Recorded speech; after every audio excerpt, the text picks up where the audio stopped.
Welcome to me, where suspenseful, thrilling, and mysterious stories will draw you into a world where the lines between reality and fantasy seem to blur. When the night falls, when all the sounds gradually quiet down, leaving only your own heartbeat and breathing, that's when these stories begin. Tensions, unsolved mysteries, moments that will make you hold your breath in fear or curiosity, all are waiting for you ahead. Find a comfortable seat, dim the lights, and let this sound guide you on a journey that is not for the faint of heart. I want each of you to leave a comment sharing where you are in the world.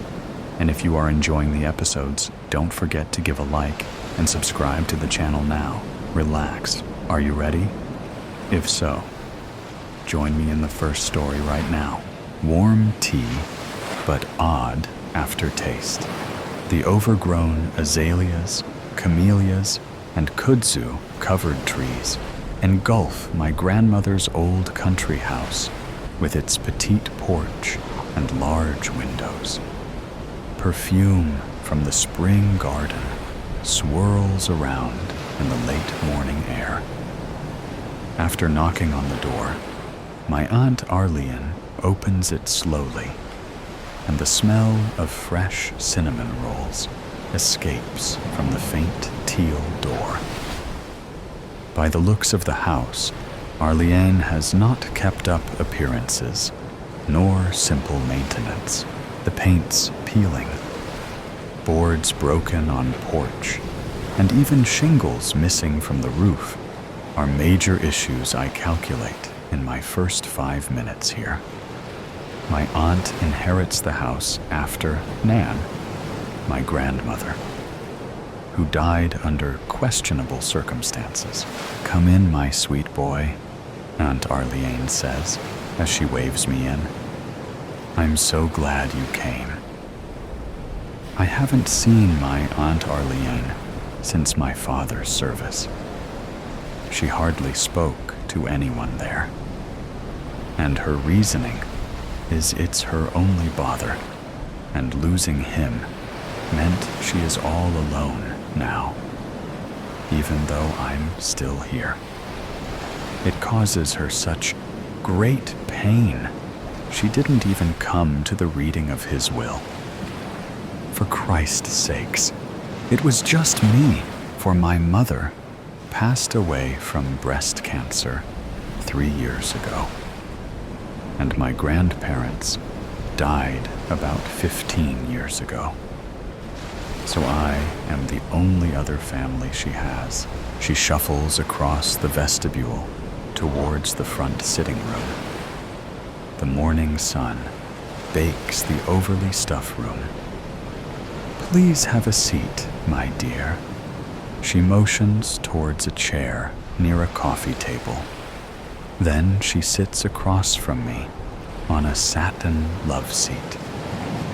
Underneath the sugary sweet smell of rolls lies a stale, almost mildew stank that stings my nose.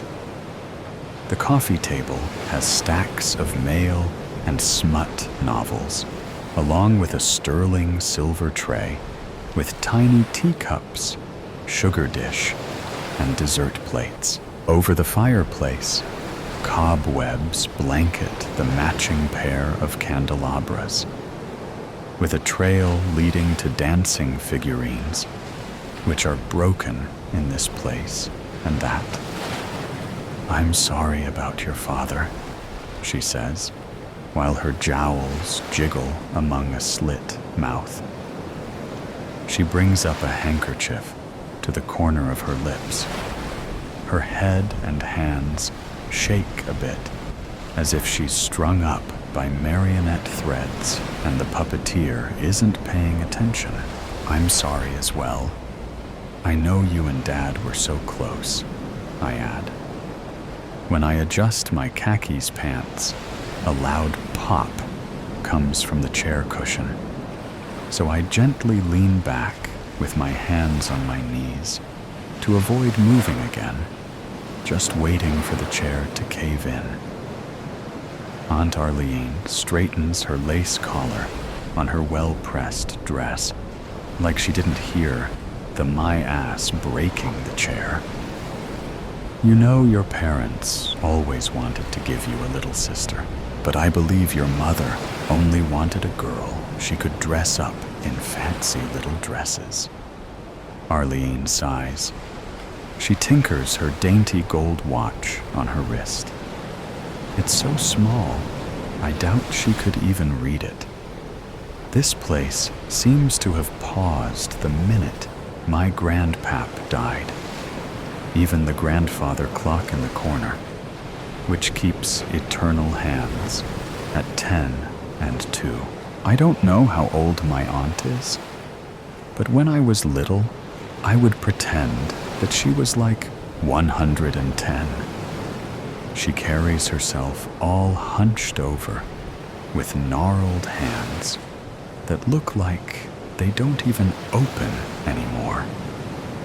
The hair she keeps in perfect curls tight to her head, with the typical old lady hat adorning the top with the matching gloves. She is defiantly older than my father, by 20 years at least, because the endless griping over his birth. Aunt Arlene would have been an only child if it wasn't for him. Then, being a boy, my grandparents adore him and spoiled him to no end. When they became adults, he was given the family cattle ranch along with the larger homestead. But as I said before, they didn't completely write out Arlene. I just don't think they trusted her to manage the business. Her anger got the better of her one time, and she threatened my dad that she would get her share by any means. So how are things going? Good, I guess.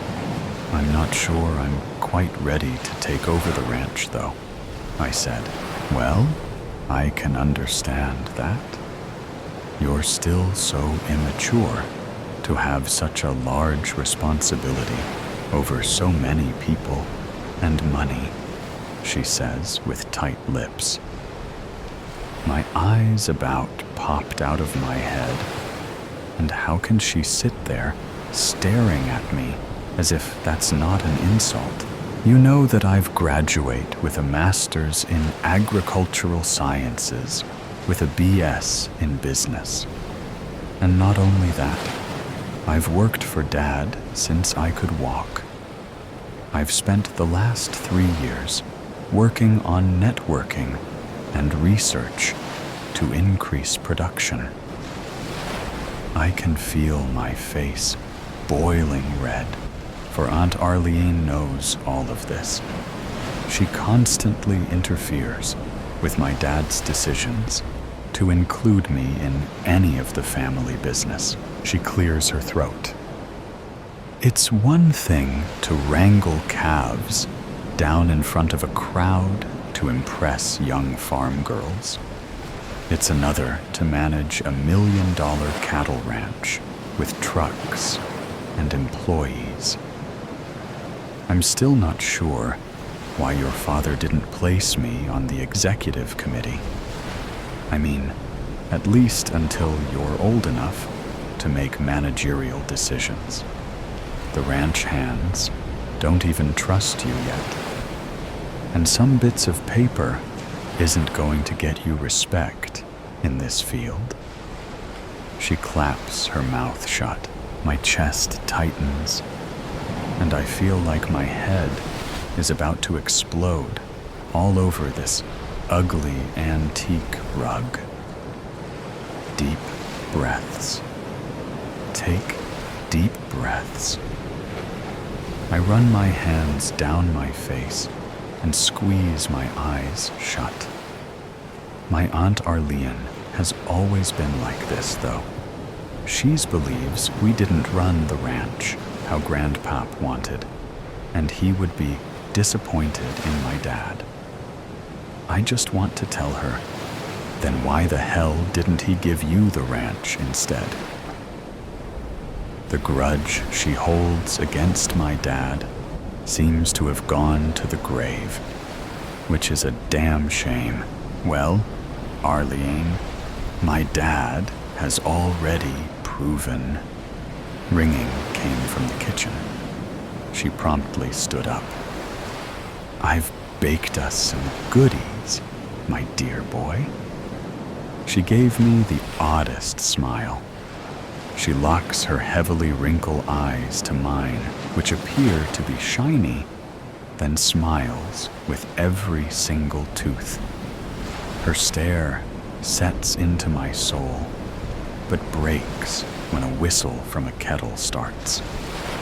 As she turns to walk toward the door, she twirls on her toes, as if she is floating across the maple floor, and disappears. I hear clanking of china and spoons coming from the dark hallway. Then oven door opens and closes. Why don't you help me for a second? She bellows. As I get up from the chair, the spring bounces back into place with a crack. I shake my head. I'm not sure why I came. I wander down the damp hallway towards a swinging kitchen door that looks like a portal to another world. Here, she hands me a small carafe. Could you please add some milk to this? She plates the pan of hot rolls onto a floral china platter. Can you carry the milk and teapot for me? There's too much to juggle here. She turns and vanishes from the kitchen. I try to follow her, but my knuckles are burning just a bit from the side of hot teapot. So by the time I make it back to the sitting room, she is ready to hand me a place with a cinnamon roll on it. How do you like your tea? She asks. But before I can say, she starts humming Old Rugged Cross. I decide to change seats, for I am certain that the chair is on the edge of collapse. I like a little sugar. No milk, I answer, while dropping into the love seat. She clinks around the serving tray, mixing the teas. Here you go, my dear. She smiles again, passing me the cup and saucer. Is there a reason you asked me here? I'm kind of busy dealing with all this stuff with Dad, I said, while taking a sip of dark tea. It hit really strong and bitter, almost like eating soap. I couldn't help but to screw up my face and swallow hard. Well then, down the hatch, I held my breath and suck the rest of the cup. I didn't think you could screw up tea, but there's always a first. So here's to the cinnamon rolls for being better. I hold it up as if I'm toasting my dad. The first bite proves it to be edible. Oh, no real reason. I just wanted to see my only nephew. Arlene answers with a blow and sip of tea. She takes a deep breath of tea in and continues to sip her tea. To my understanding, it's just the two of us now, no other relatives, she says. Is there a young lady in the picture? No, I say. Cough. Another bite. I put the teacup on the table. I'm not seeing anyone right now. You need more tea, she says. But before I could answer no, she snatches the cup and fills it with more and adds more sugar. Here I added more sugar to it. She hands the cup back, and I take a sip. Nope, just as bitter as before.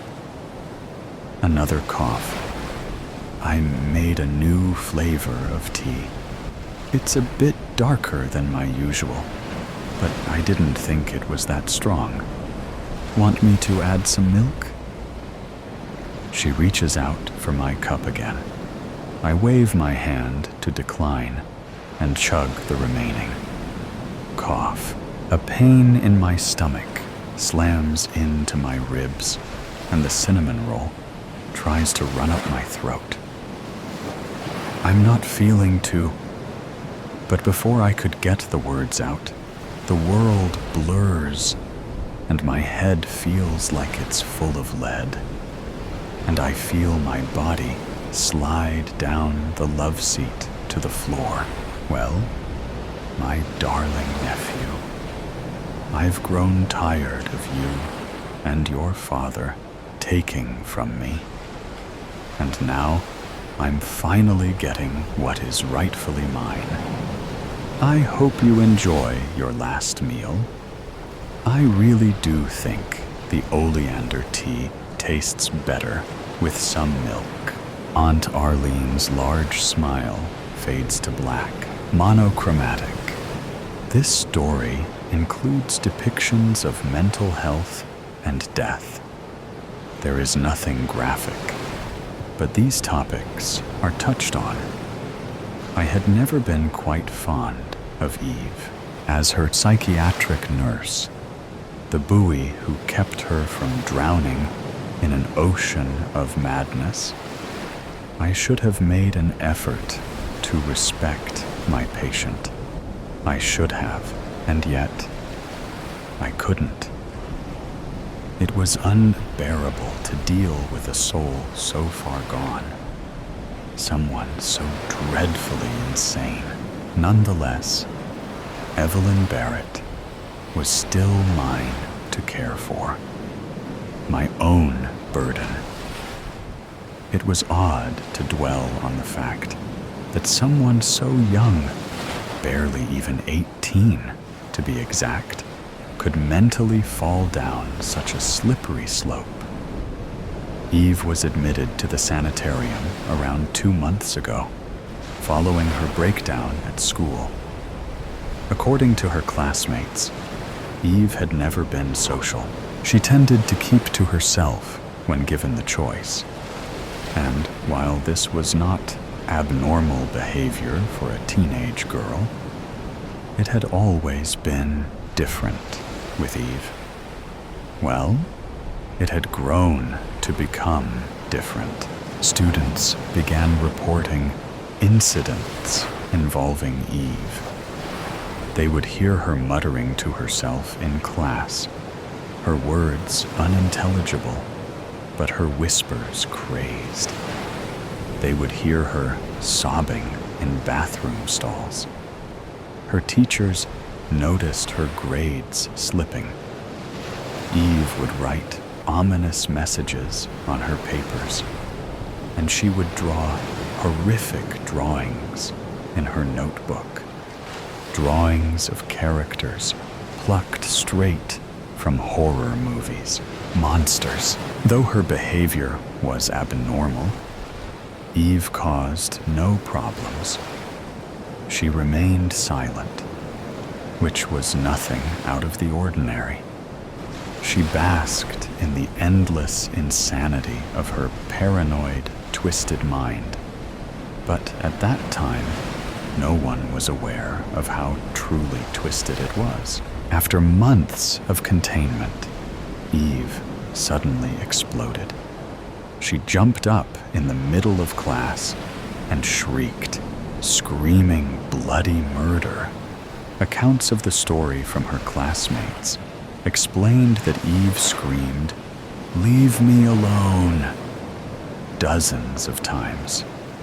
According to the witnesses, Eve was not talking to a specific person, not one that anyone could see anyway. Her teachers restrained her and subdued her screams. Her behavior was, according to her classmates, purely and utterly horrifying, insane. And so, I was stuck with Evelyn Barrett.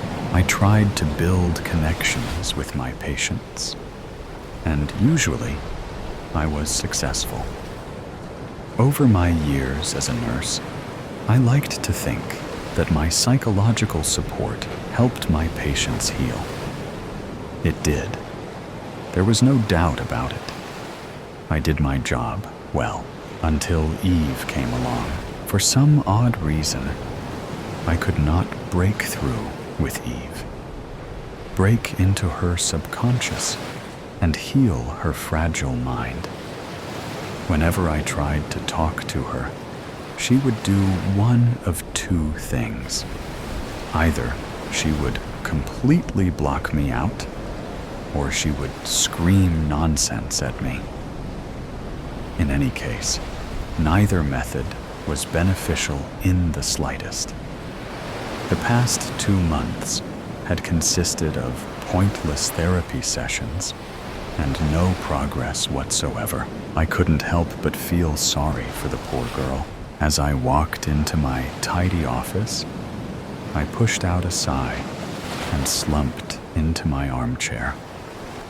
Eve was scheduled to meet with me at any second, and to be quite honest, I was dreading our session. Up until now, my day had been calm. My serenity was about to be interrupted simply by being in the presence of the crazed child. 3 knocks on the door was all it took. My spine straightened, and I felt the muscles in my neck tighten.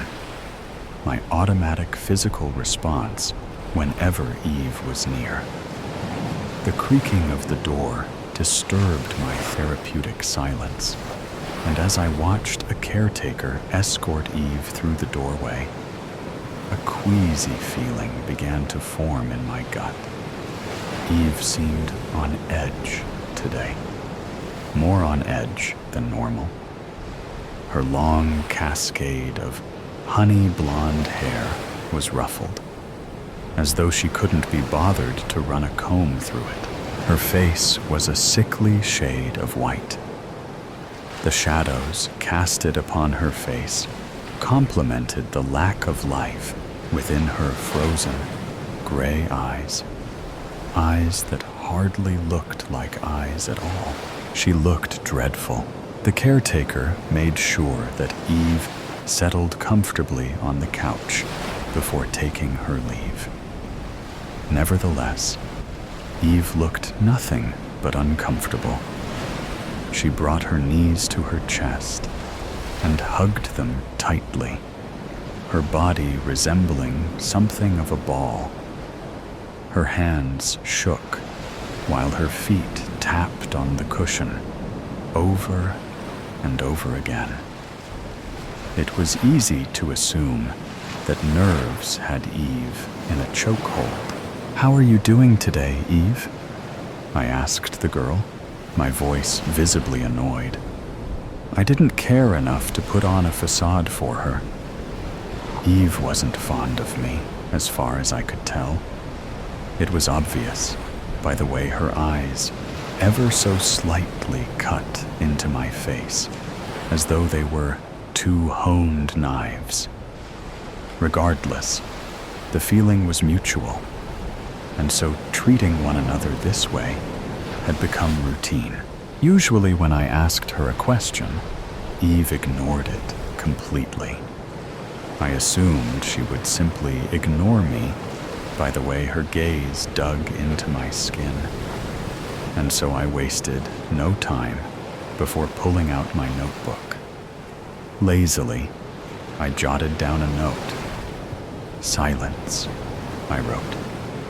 Nothing out of the ordinary, until I heard a raspy breath emerge from her mouth. "He's going to kill me soon," Eve muttered, her voice barely a whisper. I could hardly comprehend her words. Her empty eyes widened as her fingernails dug into her pants.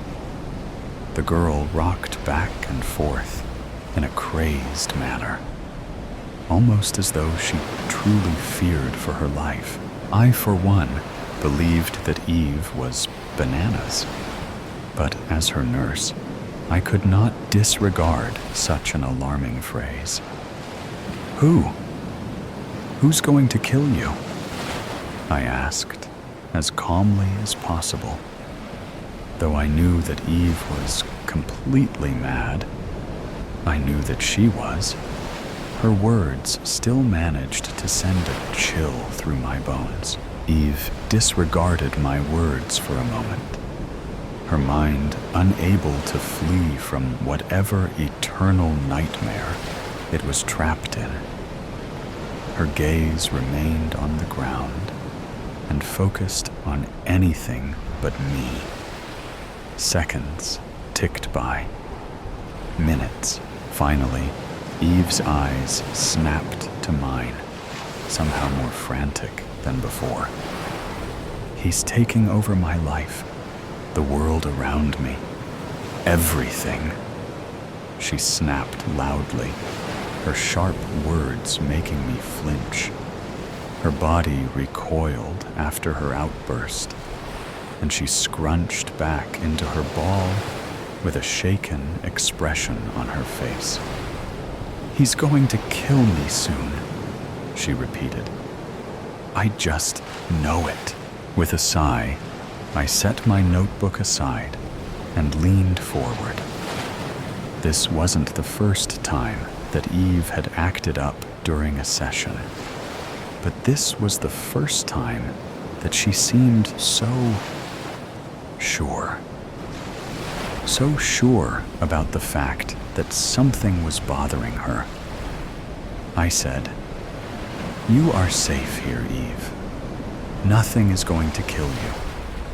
This is all in your mind, okay? You're okay." "No, please, Debbie. I am not insane. This is real," Eve persisted. Hearing her say my name was odd. She had never addressed me before, and until now, I did not know that she even knew my name. He's out to get me. The Shadow Man. He's the Shadow Man? I repeated incredulously. Despite Eve's urgency, I did not believe her words. Her crazed, perplexing words. She had never once opened up to me like this, and so I had no reason to believe that she was telling the truth now. Instead of dismissing her comment, I wanted to dig further. It was my job, after all. "Who is he?" Eve shuddered, as though a gust of icy wind had blown through the room. "I don't know." She paused abruptly and locked eyes with me. "But he takes things from me. He steals them." Despite my confusion, I played into her claim. "What does he take from you?" Eve blinked multiple times. "Color." "Color?" "The color that I see, the color that she sees." "What does that mean, Eve?" I asked, and anxiety grasped my brain. Her answer, while strange, was also oddly specific. And something about that was off-putting. Color blindness. Was that what Eve was hinting at? Were colors fading from her vision? I took my assumption and rolled with it. "Does your family have a history of color blindness?" That sounded about right. Perhaps Eve was losing her sense of color, and she was freaking out about it. That wouldn't be anything out of the ordinary, but it was obviously nothing to go crazy about. No, it's not color blindness. He takes the color from me, she snapped again, her expression flushing with maroon fury. You're wrong. I am not crazy. You think I am, but I'm not. I'm not. Suddenly, Eve was on her feet, marching across the room to my desk. I sat up out of habit and hesitated. Eve seemed angry. Was she going to attack me? Grab for a weapon? I decided to take no chances, and I, too, rose to my feet. I turned to face Eve, only to find that she was inspecting various objects on my desk. Colored pens, Post-its, my computer. It's all black and white. Everything. She picked up a lime green Post-it and shook it in her hand. I can't tell what color this is. He stole it from me. It's gone. It's all gone. He's gonna kill me once everything is gone. Eve, calm down. No, I can't. Eve paused abruptly when her eyes fell upon a particular object on my desk. Her mouth gaped open as she snatched the object, inspecting it in awe. I almost reached for her arm and demanded for her to put the object down, but I restrained myself. Eve held the card that my daughter had made for me years ago. On the front of the card was a drawing of a rainbow, colored messily with crayon. My daughter had handcrafted the card when I fell terribly ill, and I believe that the card itself had cured me. I had kept it lying on my desk all these years, and the messy rainbow had been my constant reminder that color can supply us with life and wellness. And now, as Eve's shaky hands grasped the card, I fought the urge to snatch it from her. This card was precious to me. I couldn't risk her ruining it. It's colorful. She gasped in awe, her eyes absorbing the card as though its sparkles were emitting from it. I can see the rainbow. He hasn't stolen it from me. Suddenly, Eve's guard was up once again, and she clenched the card against her chest. I winced as the paper grew crinkled in her strong grasp. I need to keep this card with me. I can't let the Shadow Man steal it. It's all I have left. Protectively, I shook my head. My deranged patient could not be trusted with my precious card, my personal gift from my daughter. No, I don't think that's... Debbie, please, Eve urged. For one moment, the desperation in her voice made her sound sane. This is life or death. I am not insane. He is going to kill me. I can't let him steal the color from this. It's all I have. Please. Hesitance gripped me by the throat, and I opened my mouth to speak. Nothing came out. Eve stared me down, and her empty eyes were suddenly not empty anymore. They weren't lifeless. Instead, they seemed brighter, filled with life, with hope. I had never seen this side of Evelyn Barrett before. I stuttered. Nothing is going to happen to you, Eve. You don't need this card. But as I said these words, even I heard the doubt within my voice. I felt that I would regret keeping the card. Perhaps if I gave Eve the card to borrow, she would feel more at ease. Perhaps this card was the key to break through into Eve's mind. Perhaps she wasn't so far gone. Reluctantly, I backed away from the girl. Just keep it for now. That's fine, I sighed. Eve's eyes sparkled, and a hint of a smile pricked at her lips. She looked normal, as though she didn't live in a sanitarium. Thank you, Debbie. Thank you, she repeated hastily. Just return it to me when you no longer need it. Of course. Eve's mannerism was completely different than it had been when she first arrived. As she continued inspecting the card in awe, I couldn't help but smile. Perhaps I could help her. Perhaps the Eve that I was not quite fond of was fading, and a new girl was coming to light. Either way, I felt the start of something new. Hope. The next day, I was scheduled to check up on Eve. The feeling of apprehension that usually sat in the pit of my stomach was gone. Ever since our session yesterday, I had faith that my patient was healing, truly healing. I walked with optimism, hopeful that my relationship with Eve was growing stronger.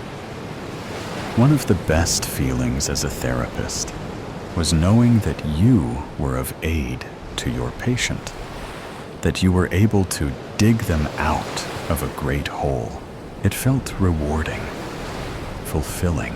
I approached Eve's door and knocked gently so as not to startle her. Though she was in the process of healing, she was still fragile.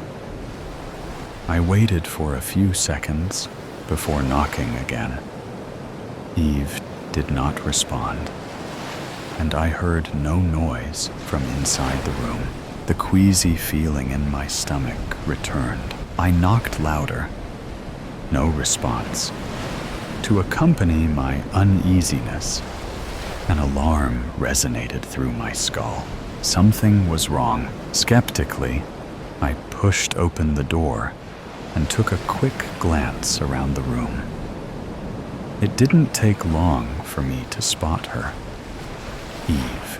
She was sprawled out on the ground, unconscious. Without hesitation, I crouched on the floor next to her, shaking her shoulder. Eve? Eve? I blurted. There was no response. She didn't move. No, Eve. Wake up. My chest felt light as I reached for Eve's delicate wrist. There was no pulse. In fact, her skin was a block of ice. Oh my God, Eve. Numbly, my eyes trailed over towards her hand. Her fingers limply held a little slip of paper with a rainbow on it. The card that my daughter made. The next few moments were a blur. My body began moving on its own, while my mind remained stuck on the image of Eve's body on the floor. Her still, pale body. As I unconsciously grabbed the card out of Eve's limp hand and shoved it in my pocket, I heard muffled voices entering the bedroom, scrambling around me, asking me what had happened. I didn't process the question, couldn't process it. All of my senses were honed in on Eve, on the fact that she was dead. Nurses surrounded Eve and I, and before I knew it, I was laying on the ground too, losing consciousness. I felt as though I was floating in outer space, and it became a struggle to breathe. My vision was fading into a deep darkness, and everyone near me was fading. The nurses, Eve, everything was fading. I was grasping onto nothing. But no, something was still there, hidden in the corner of my periphery. Though it blended within the darkness overtaking my mind, it wasn't completely hidden. I saw it, him, though hardly visible. I was still able to make out the silhouette of a large man standing in the corner of the room. He hardly looked like a man at all, really. As far as I could tell, he had no hair, no face. He looked like an apparition by the way he blended into the wall behind him. He was the absence of everything, a void where light should have been. It was impossible to make out the distinct features of the man, but even with a blurry glimpse, I knew that the man was something of a sinister entity. Evil. As I blacked out, two words repeatedly rang in my head.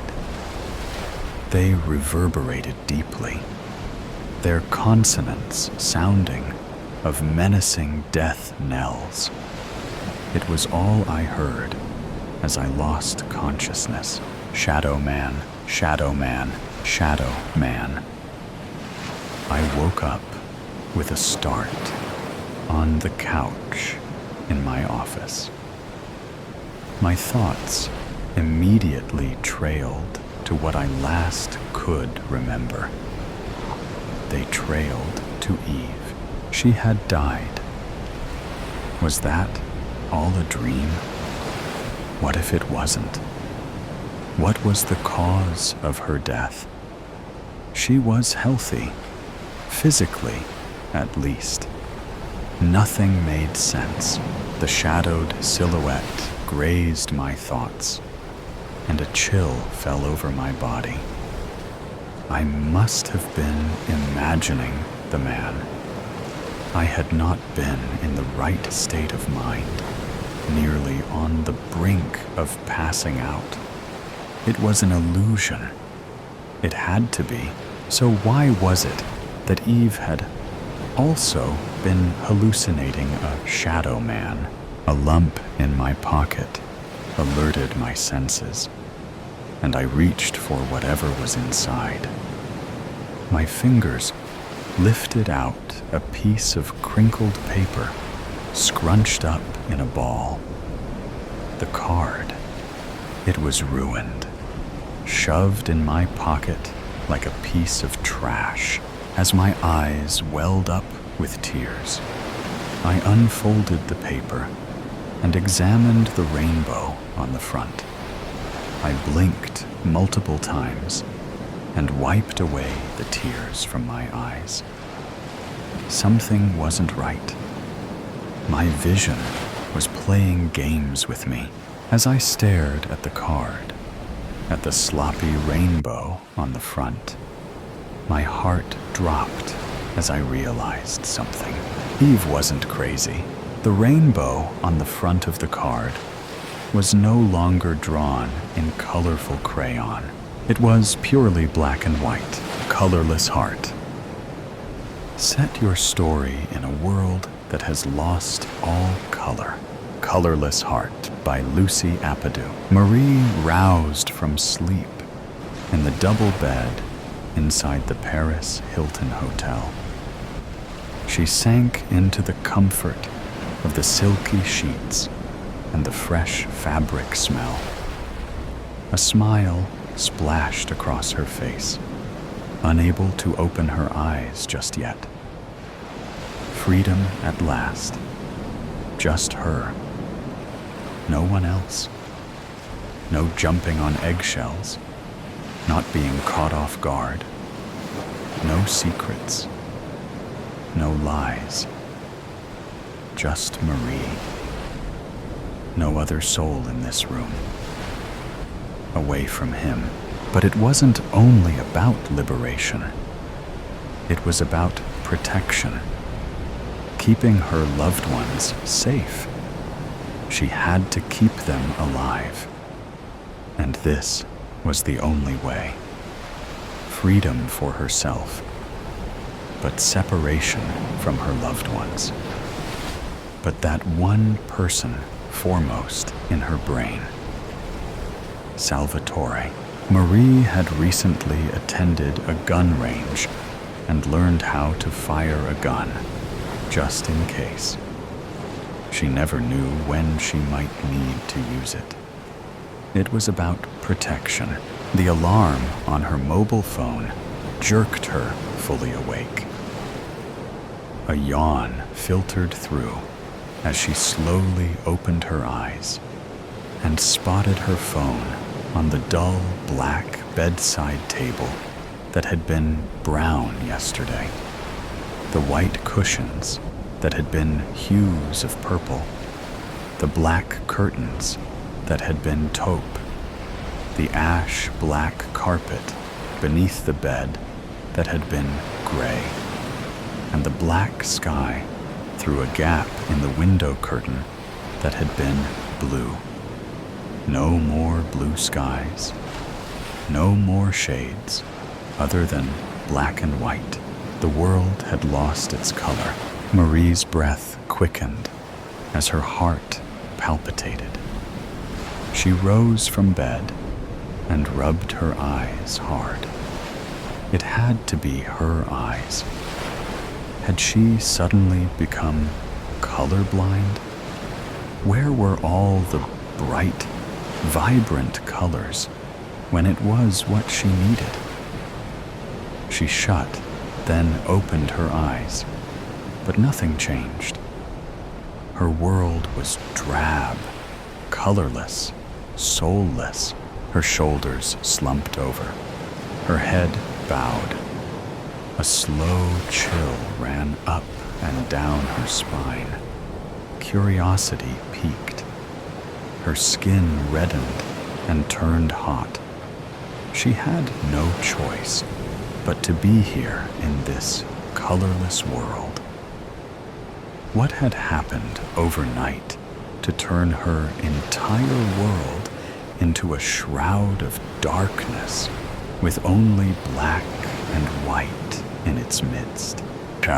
Marie wandered outside the hotel, lost in a world where she knew no one.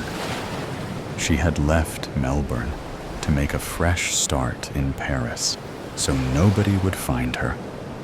So he couldn't find her. She couldn't believe having woken up in a with shades of gray and black blocking her view of natural color, light, and even shades of gray. A bench with a view of the River Seine looked inviting as she made her way over, put her bag down, and stared at the calm ripples with a view of the majestic Eiffel Tower. Sailing boats anchored in the water, bunched up trees, and riders swinging their arms inside canoes. The wind scraped her face in the winter. Nothing but black and white. Marie flashed back to her former life.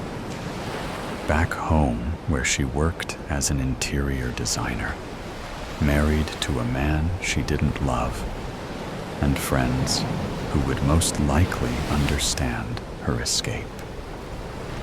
Yesterday, her world was dark, but today, after she awoke, it became darker, grittier, and scarier. Did this lack of color mean something? Could she no longer design with color to refresh old homes or design new ones if she wanted to start over in France? She had not rung anyone except her best friend Helena about her sudden escape for their own protection. With a call from a burner phone, she announced her safe arrival. "Do you have color? Or has the world changed?" Helena replied. "What are you talking about? The things in the world. They're in black and white, Helena. I woke up this morning and nothing was in color. No blues, browns, pinks, purple, yellows, or any color. All gone. Is Melbourne the same? Don't be silly, Marie. We still have color. Have you become colorblind? Had your eyes checked? You couldn't have become colorblind in an instant. Go get them tested. Oh, and please stay safe. I don't know when I'll call you next. You know how he is. He could be tracking this conversation, even if it's on a burner phone. I love you, Marie. And I'm glad you're safe now. One day, we'll be together again." Marie fought back tears after ending the call. She would miss her loved ones, but she still didn't get what was going on. Was she the crazy one? Or did only Paris lose its color? With a sigh, Marie rose and made her way back to the hotel, knowing she'd have to find herself permanent residence. As she crossed the wide road, a towering man brushed her shoulder. "Oh, sorry." He locked eyes with her and walked ahead of her on the other side of the road. His broad shoulders and black eyes made her shudder, stopping in his tracks. "I have a message to give you." She angled her head. "Who are you?" "Here, take this," he said. She retrieved the note. He watched her. Who the hell was this guy? And why was he making her nervous? "Who are you?" "I'm just the messenger, lady. Read the note." "Who sent you?" He inched his way closer. Benny did. "Now read the note." "No. Not again." He found her. Would this bastard ever leave her alone? With a shuddering breath, she unfolded the note, her hands shaking and the back of her neck sweating. Bits of her skin prickled. What was this? She had to be dreaming as she read the note, her vision blurred, as if the words weren't real. The threat wasn't real. "Meet me in front of the Louvre tomorrow morning, 9 a.m. sharp, or someone you love dies." The same old threats again. How did he find me? The man bared his crooked teeth with a smile. He swaggered off into the distance. It wasn't over. It never would be. The next morning, Marie paced her steps towards the Louvre, a queue that was a mile long. She wondered if anyone would ever reach the entrance to the museum. The glass panels of the building distracted her from the enemy she was about to meet. Each step drew her closer to the devil. When would it end? Her breath hitched as she stepped on uneven ground, razor-sharp pain cutting into her lower back as she fought the gust of frozen wind. She had to free herself. But how? He would always find her, threaten her, obsess over her, and abuse her. She'd been abused for 3 torturous years. Storm clouds brewed when Marie drew closer to the swarms of people. It was almost 9 o'clock, and passers-by stared at her as if she as an alien. Was it obvious she was heading towards her death chamber, to her dreaded foe? A cold caress at the back of her neck made her freeze in her spot. She turned. It was him. Benny.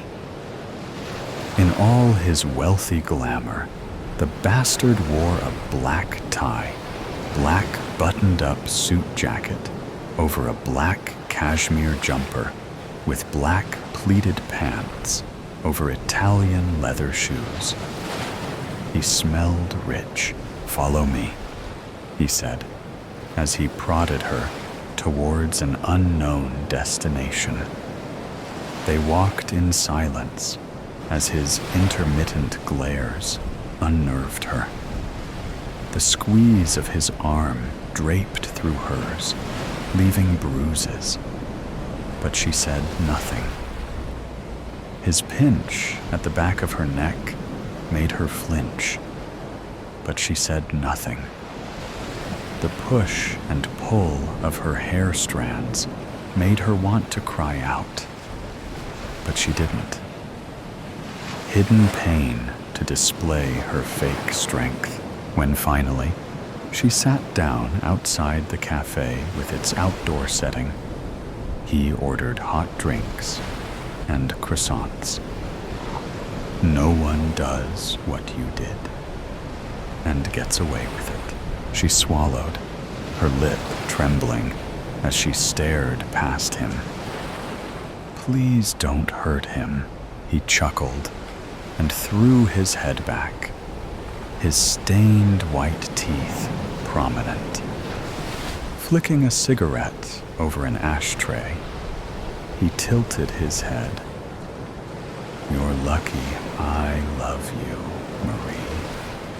If I didn't love you, you'd be dead by now. But you ever try something like this again, and I won't hesitate to slash your throat, feed your decrepit body to the fish in the Seine River. Got that?" She nodded, a black spot clouding her vision. Puffs of smoke floated towards her and made her cough. Not that he cared. He was a narcissist. He retrieved his phone. "Watch this. No, I mean business, Marie. I don't blow damn smoke up my arse." She gripped the phone and saw him, tied up to a chair, gagged, beaten, tortured. 2 black eyes, bruising across his cheek, haggard, frail, head hanging down low, as if giving up. "No, don't give up, my love. Never give up." A gasp of air grounded her. Rattling teeth must have made her look scared in front of him. "Is he all right?" He scoffed. "That depends on you. You put 1 foot wrong, leave me again, and he dies. Only when we're safely back home, he'll be released." The waiter returned with the croissants and hot coffees. "Sorry about the croissants. They're a little overcooked, but these are more their natural yellow." Marie winced. "But those croissants are black, not yellow." He waved a hand. Don't mind her. She's the constant joker. But no worries. We'll have them as they are. The waiter nodded. Black, you say? Benny glared. Leave us. The waiter walked off with a curious gaze. He turned to her. What is wrong with you? Can't you see the color of the food? How could he not see what she was seeing? What was wrong with her? No, everything is black and white. I don't see color anymore. He laughed. Are you telling me you don't? You see the brown coffees, the blue ashtray, the beige tablecloth, my red tie, my dashing blue eyes. Her heart missed a beat as she gritted her teeth. No, I lost sight of color this morning. I woke up like this. Everything is black and white. Interesting, he said. Marie looked past him and spotted the man she'd seen earlier. The one who had given her the note. He was standing by a lamppost, sculling a bottle of beer. Why was he around? He must have been Benny's bodyguard, in case she made a run for it. Marie and Benny stepped inside her hotel room. He pushed her towards the wardrobe. Start packing. Our flight leaves in a few hours. Okay then. She pushed aside her floating tears and steeled herself by pulling out her suitcase from underneath the bed, unzipping it. As if in a surreal world, she pulled clothing off hangers and threw them into the suitcase. She was going back to her prison, away from the love of her life. If only she had been stronger a few years ago, when he had framed her ex-boyfriend, Salvatore, for murder, just so he could be free from prison. She was forced to marry him. Marriage to Benny in exchange for Salvatore's freedom. She had never explained why she'd broken up with him. Had to convince Salvatore she no longer loved him. It had cut her insides, but she had to keep him safe. Salvatore had not given up on her and found ways for them to meet secretly. But Benny always found out about their secret rendezvous. He had put plans in place, made the worst things happen. Benny involved in Salvatore crashing his car, ruining his reputation in business, injuring his friend with a beating by his henchmen, and almost killing him at least twice. Now Salvatore was threatened with death. What more could the creep do? I'm having a shower, he said. She sat on the bed. How could she go back with him? But she had no choice when Salvatore would die if she didn't. Benny's phone lay on the bedside table. Curious, she picked it up and found his recording. Salvatore was still tied to the chair, still tortured and broken. But wait, something was weird about this video. The actions were the same. His movements repeated in a cycle, as if it was on a loop. This wasn't her true love life. This was a fake video. It had to be. Could Salvatore have arranged this? Outsmarted Benny again? She smiled to herself. Now she had a chance to do something. Fight him. Hurt him. But no, She wasn't a violent person and had morals. Nothing like Benny. What could she do? Run away again? But Benny might pursue Salvatore and never stop. He would never stop finding her until his own death. She knew that. So what could she do? She could never reason with a crazy person. A knock on the door made her jolt in her spot. It could be anyone. Her heart racing, she slowly opened the door and flinched when the man from earlier pushed past her. "Where's Benny? What are you doing here?" the man whispered in her ear. "Listen, Salvatore will set you free. Get out of here." She swallowed, her vision blurring. What? The back of her neck sweated as one ear listened in on Benny in the shower. "No time to talk. Leave. Now. We'll take care of this." She was right. It was a fake recording. He'd escaped. Where is he? The man swung the gun in his hand, scanning past her. "He's closer than you think. Go now." Her heart soared, and a spot of color flashed in her vision. But only fleetingly. It turned black and white again. What in hell is going on here? Benny grasped something from his back pocket. "Why are you here?" The man shrugged until reaching his side pocket and shooting towards Benny, who shifted to the side, the bullet grazing his cheek. But Benny pulled out his own gun and took aim. The gun hit the man square in the chest. He fell back against the door with a thud. Marie quaked. It was over. No love, no freedom. "You will never leave me. Never, Marie. Get that. Nobody will ever take you away from me. Grab your things. Hurry up."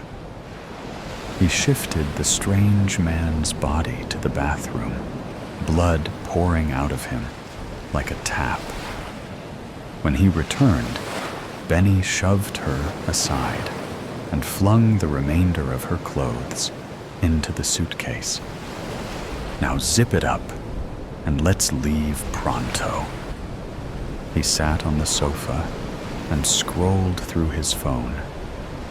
A call to one of his stupid thugs.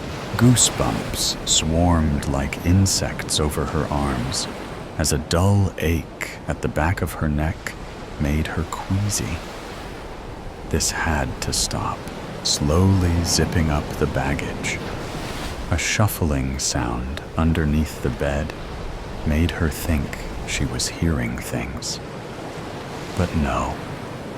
She spotted a shoe protruding from the corner as someone glided further to the edge near the bedside table. Salvatore appeared and placed a finger across his lips, hefting a gun. She moved towards Benny, pulled the suitcase off the bed, and retrieved her bag. "I'm ready."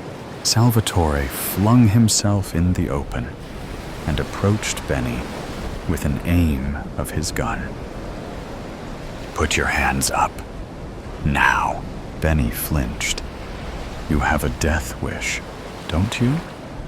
You might have got away from my men, but you'll never win this war. I will fight you to the death, Benny. I don't care if I die, so long as Marie goes free. Free from your dungeon. Free from your psychopathic world. You loser." He faced Marie. "Go now. I'll take care of this." She shook her head. "We fight with our hands. Fight to the death." Benny scoffed. fine with me."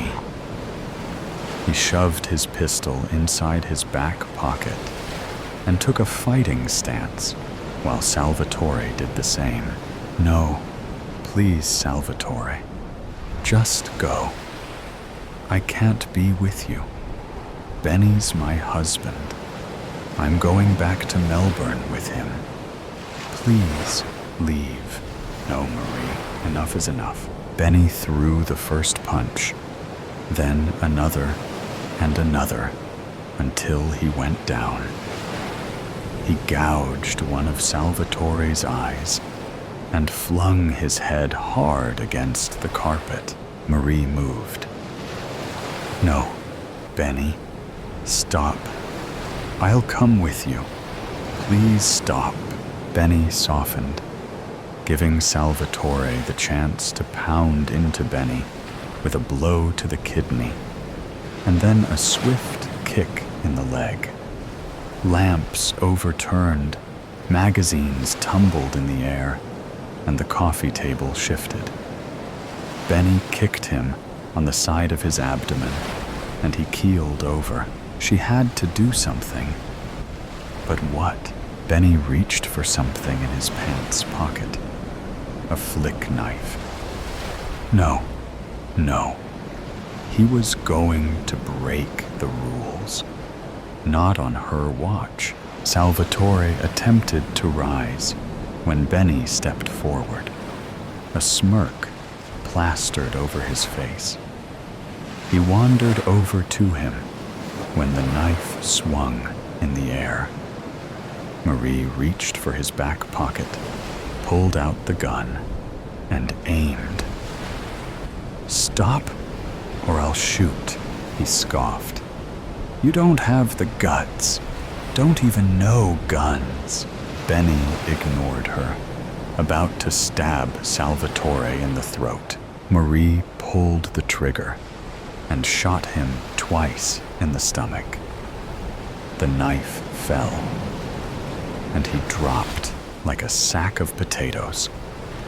Blood seeped onto the carpet, and she watched and waited for the life force to draw out of him.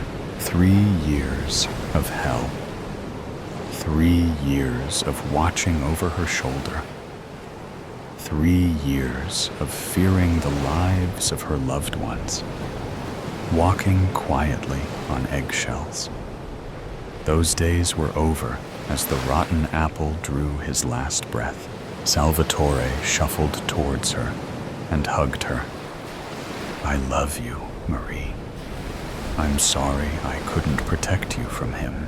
You've always protected me." She beamed. "I love you too, Salvatore." She savored the gentle caress of her lover's strong arms around her waist. Her eyes shifted, her surroundings vibrating with color. Nor more colorless world, the mysterious painting, after pushing back from its gate. The Swiss Air midday flight to New York moved slowly through a light snow flurry to its designated runway. The first-class cabin was less than half full. The passenger in 1A was pleased there was no one opposite. A smiling cabin crew offered him a glass of champagne. He declined, asking for double single malt. He thought about the voicemail, a somewhat guarded call, coming from someone he hadn't spoken to in 15 years. What drove his final response was the email attachment that followed. He'd tried retuning the call, but it went to voicemail. He sensed something was wrong. He'd barely had time to return to his apartment from where he'd been staying, find his passport, pack a new bag, and take his car service to the airport. Something was telling him missing the flight was not an option. Philippe Abano, was an internationally recognized art specialist, having spent 35 years researching the French Impressionists, a group of artists whose collective works, long after their passing, at auction, would shake the art world to its foundations. As with many famous artists, there were finished canvases, although documented, which had never been located. The Nazi art plunder, which began in Germany in 1933, contributed to the loss of artworks across Europe. The French Impressionists were not exempt from this pillage. 48 hours previous, Marie Le Pen was an art restorer. She worked almost exclusively for the Metropolitan Museum of Art, specializing in the restoration of damaged watercolors. On occasion, she did private restoration. With the museum's knowledge, she'd taken a call from a person representing a Mr. Retzlaff, saying she'd been recommended by her superior at the museum as someone to inspect a damaged watercolor he possessed. Marie, who loved her work, agreed to view the painting. She agreed a time the following day. Mr. Retzlaff would send a car. Very swish, she thought. After offloading her bags from the limousine sent for her, she looked around. The street was amazing. Narrow, with private residences, no commercial properties. The houses all appeared to be of similar build, 5 or 6 floors above ground, with basements or walk-downs. Every property was maintained like new. Flowers and trees adorned the street. There was no garbage and no graffiti. The residence they stopped in front of was impressive, with red brick and huge floor-to-ceiling windows, edged with carved stone. At roof level, gargoyles peered down, surveying the scene. This was a part of New York most people would never see. Amazing. She followed the driver up the marble steps. He pulled on the brass handle and returned to the car. A man wearing a bow tie and black trousers answered. "Yes, madam?" he inquired. "I'm Marie Le Pen. I believe you're expecting me?" She smiled. "We are indeed, madam," the stern-faced man replied. The entrance hall was huge. She could smell timber and brass polish. The black and white checkered tiled floor was straight out of an English TV series. The doors leading off the foyer were all closed. A majestic, sweeping staircase held sway over the entrance.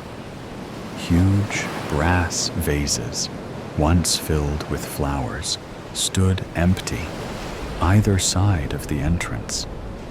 Apart from the electric light, the only modern consideration was a mechanical elevator. "Please," the man gestured, "follow me." They entered the elevator, along with her baggage.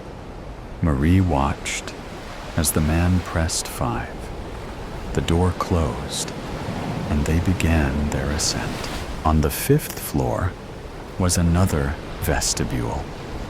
This one had more polished timber and huge windows onto the street below. "This way."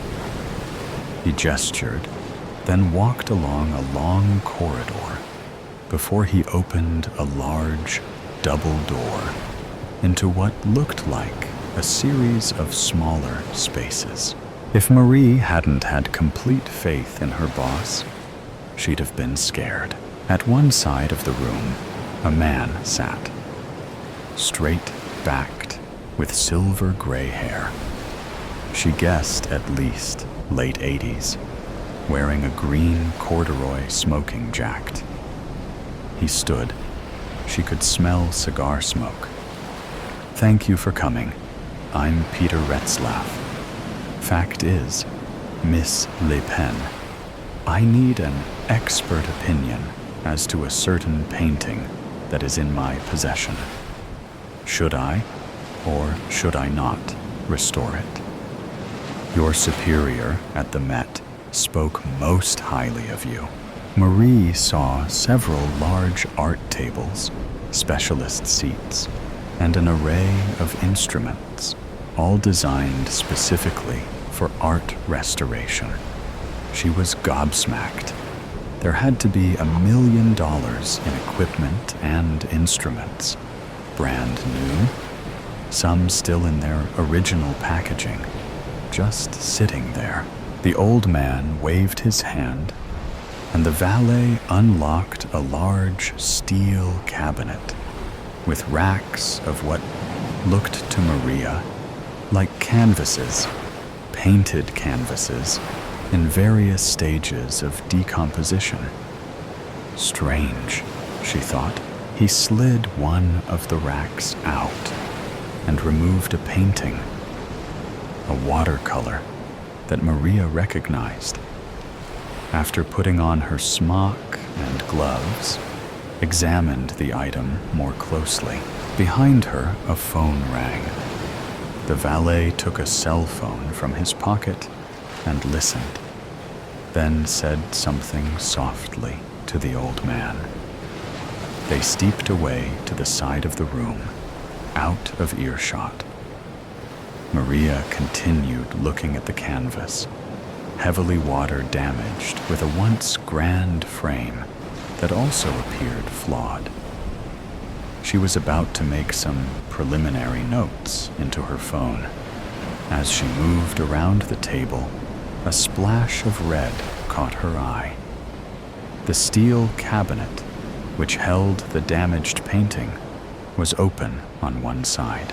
What she saw made her heart stand still. It was a large canvas of what appeared to be small wooden bridge over water in a garden. Although no expert, she'd seen enough examples of French impressionistic work to know this could be one. Marie quickly turned her phone to camera, taking 2 quick shots, only to be interrupted by raised voices. The old man was saying something to the valet in what sounded like German, who dashed past her, securing the door to the cabinet. Ending her view, she said nothing, returning to the recorder in her phone, her head down, trying to appear as though she was concentrating. The old man looked suspiciously at her, said nothing. She could feel his eyes. "My God, what have you just seen?" she asked herself. Maria spent the next 2 hours making notes and photographing the damage. She agreed to return the following day with her recommendations and estimates, should she consider it restorable. Retzlaff agreed, giving her a copy of a providence document relating to the painting, which she would need to study. He told her he would send a car for her at an agreed time. She shook his hand and returned to the waiting limousine. The previous 2 hours did not sit well with her. Quite why, she couldn't say. The images of the red canvas wouldn't leave her. The storm had hit with a vengeance. Sudden spring rain washing the roadways, reminding New Yorkers summer was not far away. The crowded eateries on the streets of the East Village were suddenly deserted. sending outside diners scrambling for shelter inside. From her small, single-bed apartment off McDougal Street, above a drugstore, Maria sat looking at the 2 images she'd downloaded from her camera. The room was quiet, save for the rhythm of the rain tapping at her window. On the larger screen, she could see more clearly the image she'd snapped earlier. The images were very much French impressionistic, of the late 19th or early 20th century. She could see the attempt to produce work inspired by real life. It was revolutionary. French impressionist artists rejected classical subject matter in favor of modernity, seeking to produce works that represented their current circumstances and environments. The more she looked, the more she was convinced. It was what she suspected. "My God," she exclaimed. "Could it be a Monet? Hidden in a steel cabinet in a residence on the Upper West Side?" It would explain the old man's annoyance at the cabinet being left open, particularly in the presence of a third party who just happened to be an art restoration expert. Maria took stock, pouring another glass of wine, wondering what she should do next. She thought about the man who had mentored her 15 years ago at Switzerland's largest art museum, the Kunsthaus Zurich, Philippe Abano. If anyone could make sense on what she had seen, he could. She'd not had any contact with Philippe for over a decade. Now he worked in a private capacity, advising galleries and writing books on the subject of French art, in particular, French Impressionism.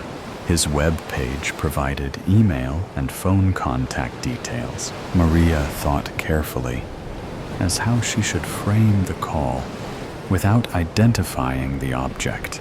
Before she made the call, she uploaded the 2 photographs into a separate folder, attaching it to the email address she had for Philippe Abano.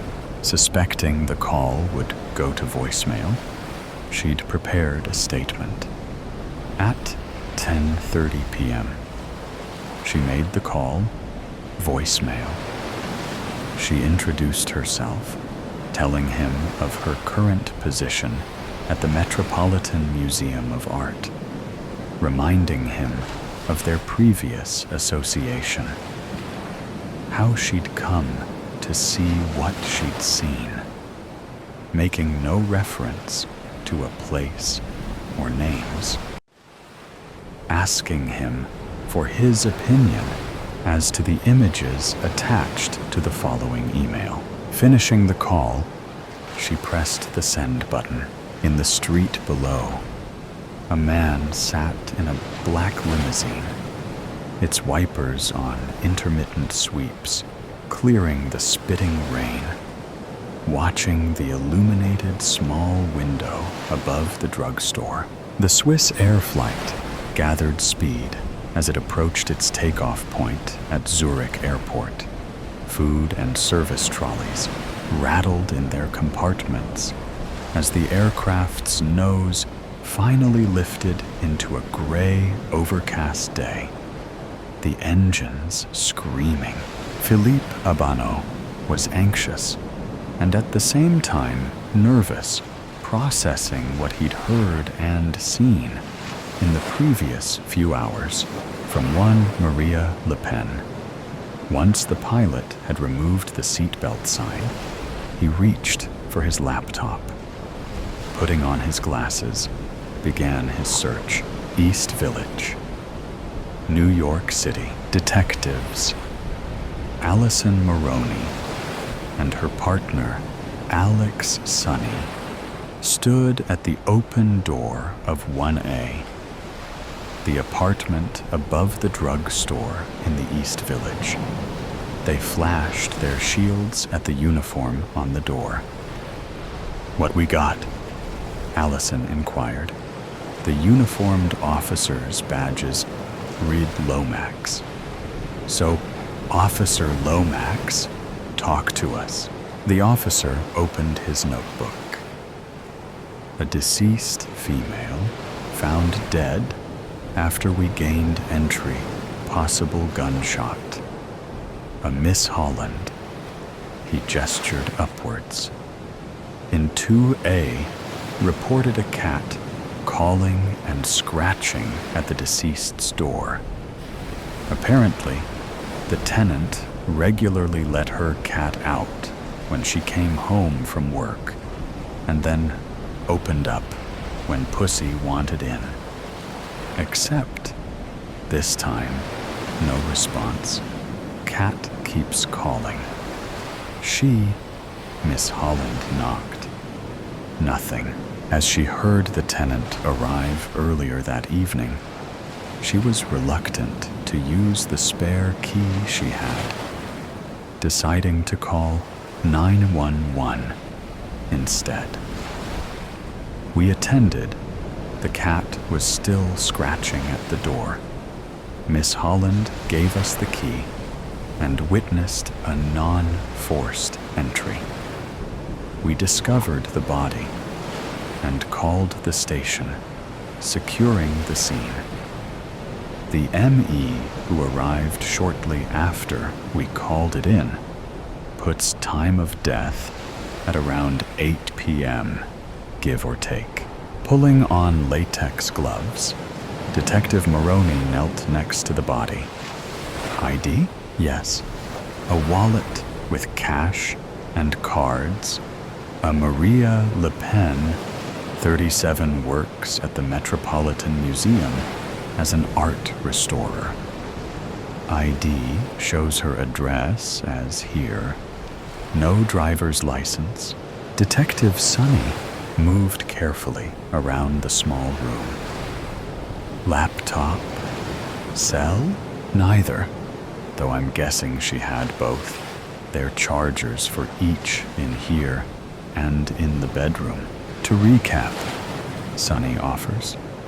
No phone, no laptop, nothing taken except said cell and computer. Not a robbery then, and no sign of a forced entry.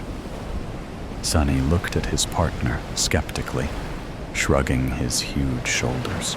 Single gunshot between the eyes, small caliber, maybe .22. Very professional. This look like a hit to me, Maroney offered. What do you think? After 3 hours of intense in-flight investigation, Philippe Abanot concluded it was a work by Claude Monet, albeit a later work.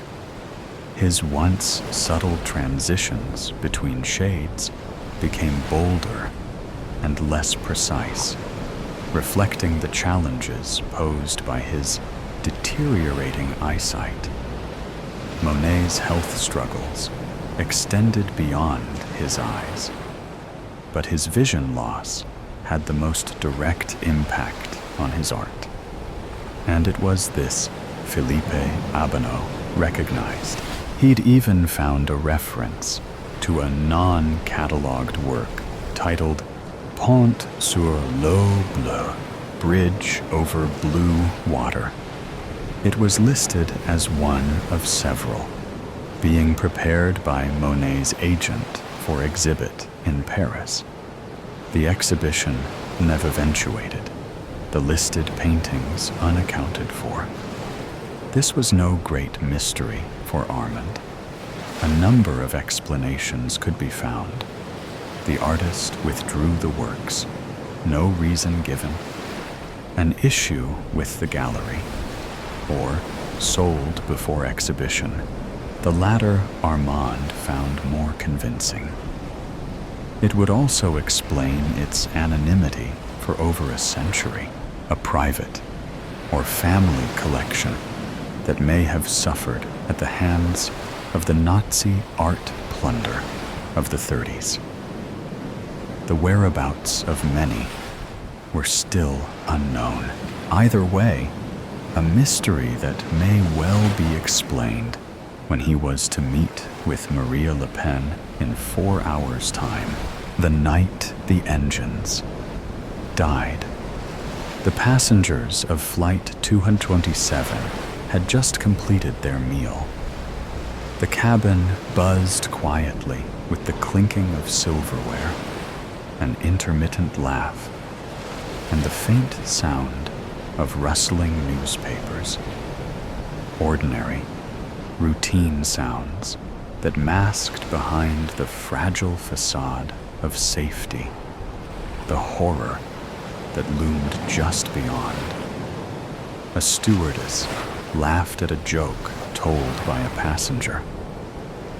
A man in first class swirled his wine, enjoying the final sip.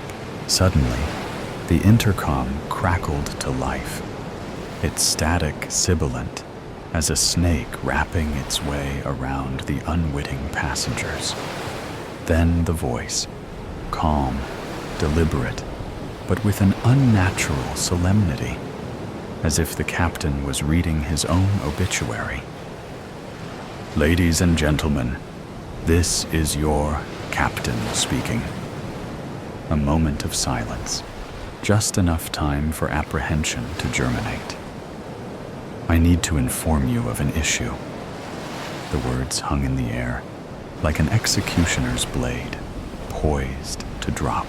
The atmosphere changed instantly, as though an unseen presence had blown a chilly breath over the cabin, permeating every crack and crevice, wrapping around each traveler like invisible fingers clenching into a fist.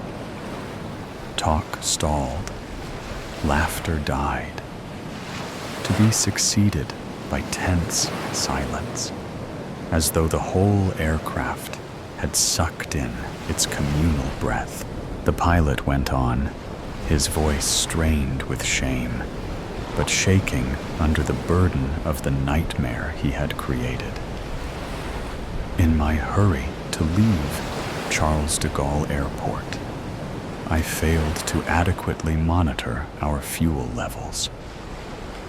A long, ragged pause ripped through the intercom, as though he was fighting to get out the words. "I am ashamed to say this. I know I have let you all down." A hollow, uncomfortable silence fell over the cabin, choking the air like an invisible hand squeezing against each chest. The pilot paused to catch his breath before continuing, his voice cracking under the strain. "Since we have been flying for a long time, our destination could be beyond our reach, since we may lack sufficient fuel to get there." The finality of his confession hit the passengers like a physical blow, drawing the air out of the cabin as though the aircraft itself had inhaled a gasp of horror. Some cried out loud, others were paralyzed, their hands clenching armrests so hard that their knuckles whitened, as though through sheer force of will they could halt the unstoppable. A man grasped at his chest, his breathing shallow and fast, the first spasms of fear gripping his heart. The aircraft, once a sanctuary of order and technology, was now a prison of uncertainty. A metal coffin cutting through the emptiness at 500 miles an hour. Every flashing light, every jolt of turbulence seemed to foretell disaster. The whispers of fear were growing louder, building into a jarring buzz of terror. There were no strangers then, just the doomed, held together by the unspoken grasp of fear as they spoored toward some unknown destiny. And then another violent and convulsive shudder that ripped through the aircraft as if it had been seized in a death grip by an invisible hand. One of the engines coughed, sputtered, and died. The whole plane shuddered as if it had been hit by an invisible blow. A jolting crash of bone that threw passengers from their seats and sent loose objects flying through the cabin. The sickening lurch sent drinks crashing, trays falling to the floor, and overhead lockers bursting open, their contents spilling into the aisle. Gasps turned to screams as the cabin tilted, the aircraft going into an unnatural descent. The aircraft had already started to descend to New York. But now it was plummeting, no longer descending in a controlled manner, but spiraling out of control. The cabin lights flickered madly, casting crazed shadows on faces paralyzed with terror. The aircraft lurched violently, its damaged fuselage objecting to the stress. Oxygen masks dropped from the ceiling like ghostly apparitions, dangling inertly amidst the chaos. The cabin erupted into pandemonium. Screams of abject terror, cries for assistance, the raspy howls of those who recognized the inevitable.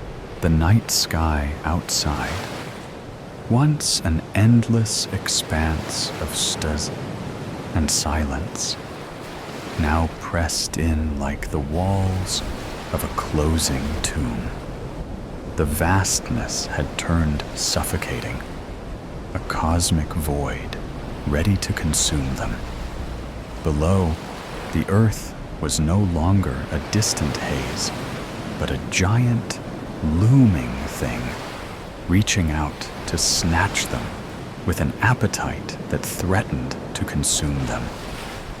City lights unfurled like streaks of flame, oblivious to the souls above, speeding towards their fate. The altimeter ticked down at a remorseless pace. The aircraft was still too far from New York City, its decreasing altitude a grim countdown without reprieve. There were no longer any alternative airports, no deviations, just the relentless descent and the understanding that hope was running through their fingers like sand in a gale. The cockpit was a maelstrom of confusion, alarms screaming, warning lights flashing like a dying pulse. The aircraft strained against gravity, shuddering so violently the control panels creaked. The first officer's white-knuckled fists held tight to the yoke, his forehead beaded with sweat. His voice, strained and almost lost in the din of automated warnings, sliced through the chaos. The second engine coughed, sputtered, and with a final agonizing splutter, died in silence. A jolting stillness filled the cockpit, broken only by the otherworldly shriek of wind whistling past the fuselage. It was the kind of stillness that felt unnatural, deafening in its absence of power. A stillness that presaged catastrophe. The aircraft, a marvel of controlled engineering, was now reduced to a huge metal husk, a crippled glider flying through the darkness. The control panels blacked out, their frantic warnings muted, as if even the plane itself had given up. The first officer's breath caught, his fists still gripped on the dead yoke, as if sheer willpower could urge power back into the engines. His eyes bulged wide, darting to the altimeter, its numbers free-falling with heart-stopping speed. The first officer's knuckles turned white on the throttle. We're dead stick. No thrust. The captain's mind reeled. We can glide this in. His voice, which he tried to keep steady, trembled. He was not sure. It seemed to take forever for the ram air turbine to deploy. Its little turbine opening up into the howling wind like a desperate, last gasp prayer to the emptiness. Inside the cabin, the flight attendants strode down the aisles with stiff formality, their faces drawn but determined, their voices, strained as they were, carried the authority of rehearsed command. "Brace for impact, please," one of them screamed, her voice hardly cutting through the noise. A few passengers complied at once, throwing themselves forward, arms clasped around their heads. Others were paralyzed, their brains locked in denial, unable to comprehend the unimaginable. One man struggled with his seatbelt, shaking so hard he couldn't locate the buckle. A woman clutched the armrest so hard her fingernails cracked on the plastic. The emergency lights strobed feebly, casting eerie shadows that twitched on faces contorted in terror. People shrieked, a loud, grating cacophony of terror. Some embraced their loved ones.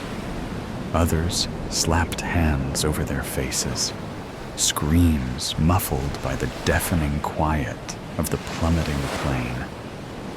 A flight attendant, holding onto the back of a seat for balance, mouthed frantic reassurances no one heard.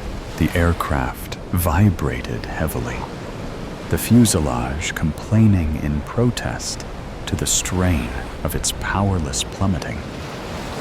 Unsecured items flew around the cabin, bouncing off chairs and people. Each passing second seemed impossibly long, as if the fabric of time itself had rent asunder under the threat of disaster. The captain gritted his teeth, his hands trembling over the controls. The glide of the plane was erratic, its path a hardly controlled plunge into the emptiness. The cockpit echoed with alarms, relentless, screaming their warnings in a cruel mockery of hope. Smoke from the failing systems wreathed through the dim light, the acrid scent of burning circuits searing his lungs. And then, out of the spinning darkness, out of the turmoil, he saw it, a faint, glimmering glow in the distance, cutting through the blackness like a sliver of salvation. New York City, Runway lights, a fragile lifeline, quivering in the fog, teasingly distant. But could they reach it? Or was it an illusion, a mirage in the final few seconds before extinction? The first officer's breath caught, his heart racing in his throat, as his eyes locked onto the gleaming light ahead. "We might make it, after all," he whispered, his voice trembling with a faint, desperate hope, as though saying the words aloud could make it so.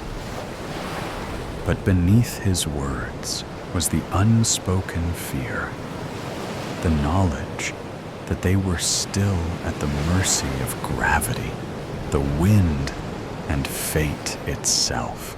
But they hadn't reached there yet.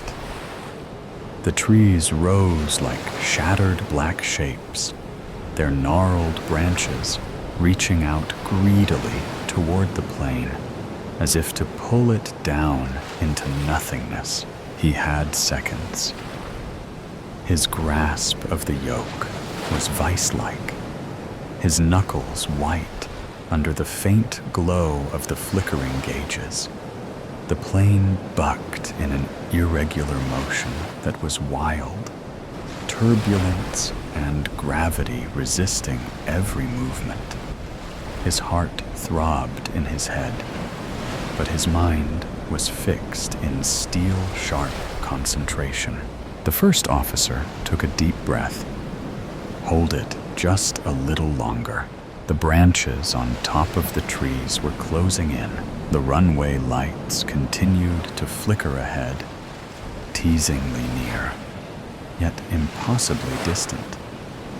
They were on the brink of salvation or doom. One last risk, one last wild maneuver. With a violent tug on the controls, he went for the gap. The tops of the trees scraped the underside of the plane, ripping at the undercarriage. The sound of metal on wood screamed through the cabin, and then a deafening, bone-crushing bang.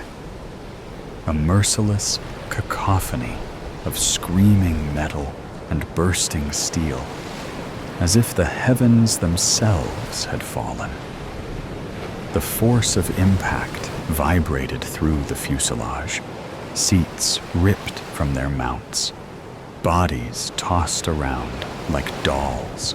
Flames licked along the broken edges of the aircraft, illuminating the darkness in an otherworldly, flickering glow. A choking cloud of smoke rolled through the wreckage, its acrid grip tightening around every strangling breath of air. The ground trembled with aftershocks, debris still creaking and groaning in the burning wreckage. Then, silence. A fragile, unnatural silence, shattered only by the crackles of fire and the rough, strained breathing of those who remained alive. There were cries from the rubble, some in the distance, some close, bare with pain and shock. The reek of smoldering petrol clung to the air, a bitter reminder of how close they had come to complete destruction. And when the smoke finally cleared, the twisted remains of the plane lay stretched out like a broken, tortured thing, its bare skeleton scarcely discernible as the great ship that it once was. And yet, despite all the odds, everyone was alive, poised between the salvation and oblivion, balanced on the brink of an impossible second chance. The captain, bruised and inexplicably alive, gasped as he released his harness, his sweat-soaked fingers shaking with aftershock.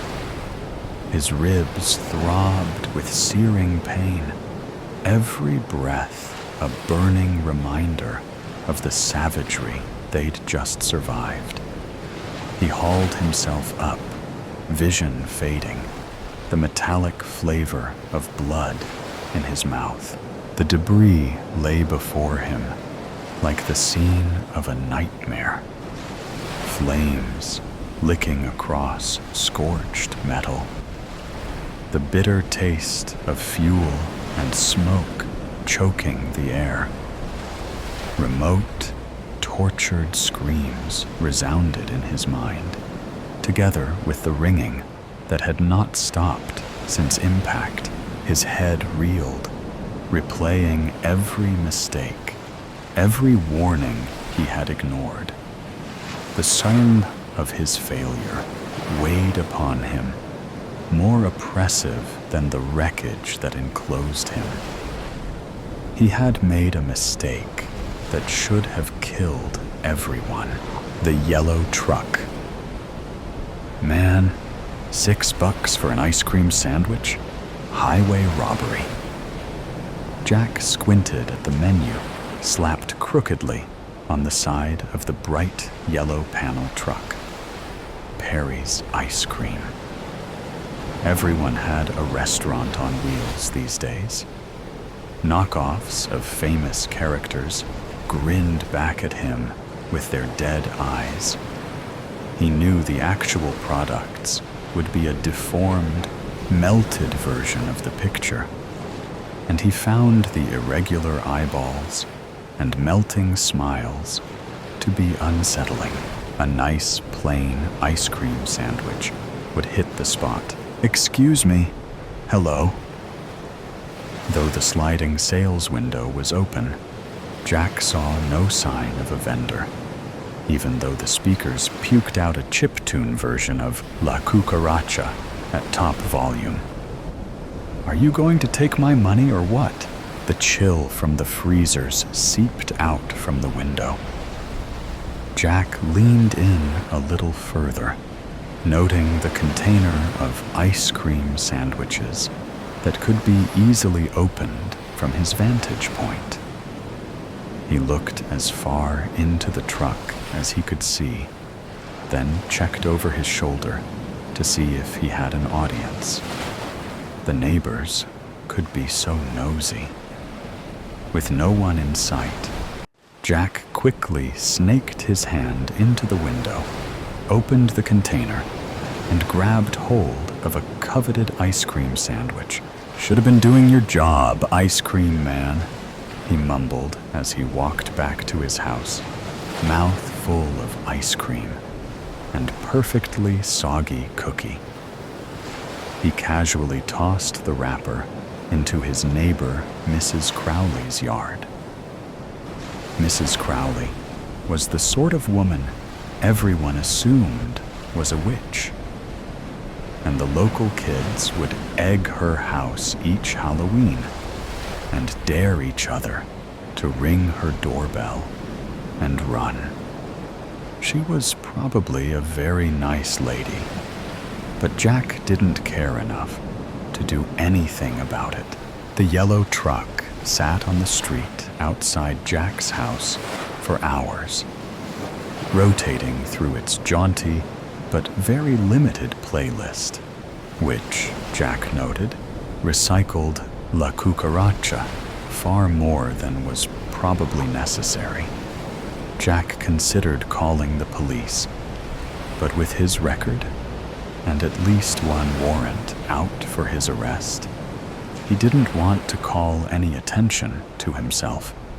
Still, he was surprised that no one else in the neighborhood seemed to have called.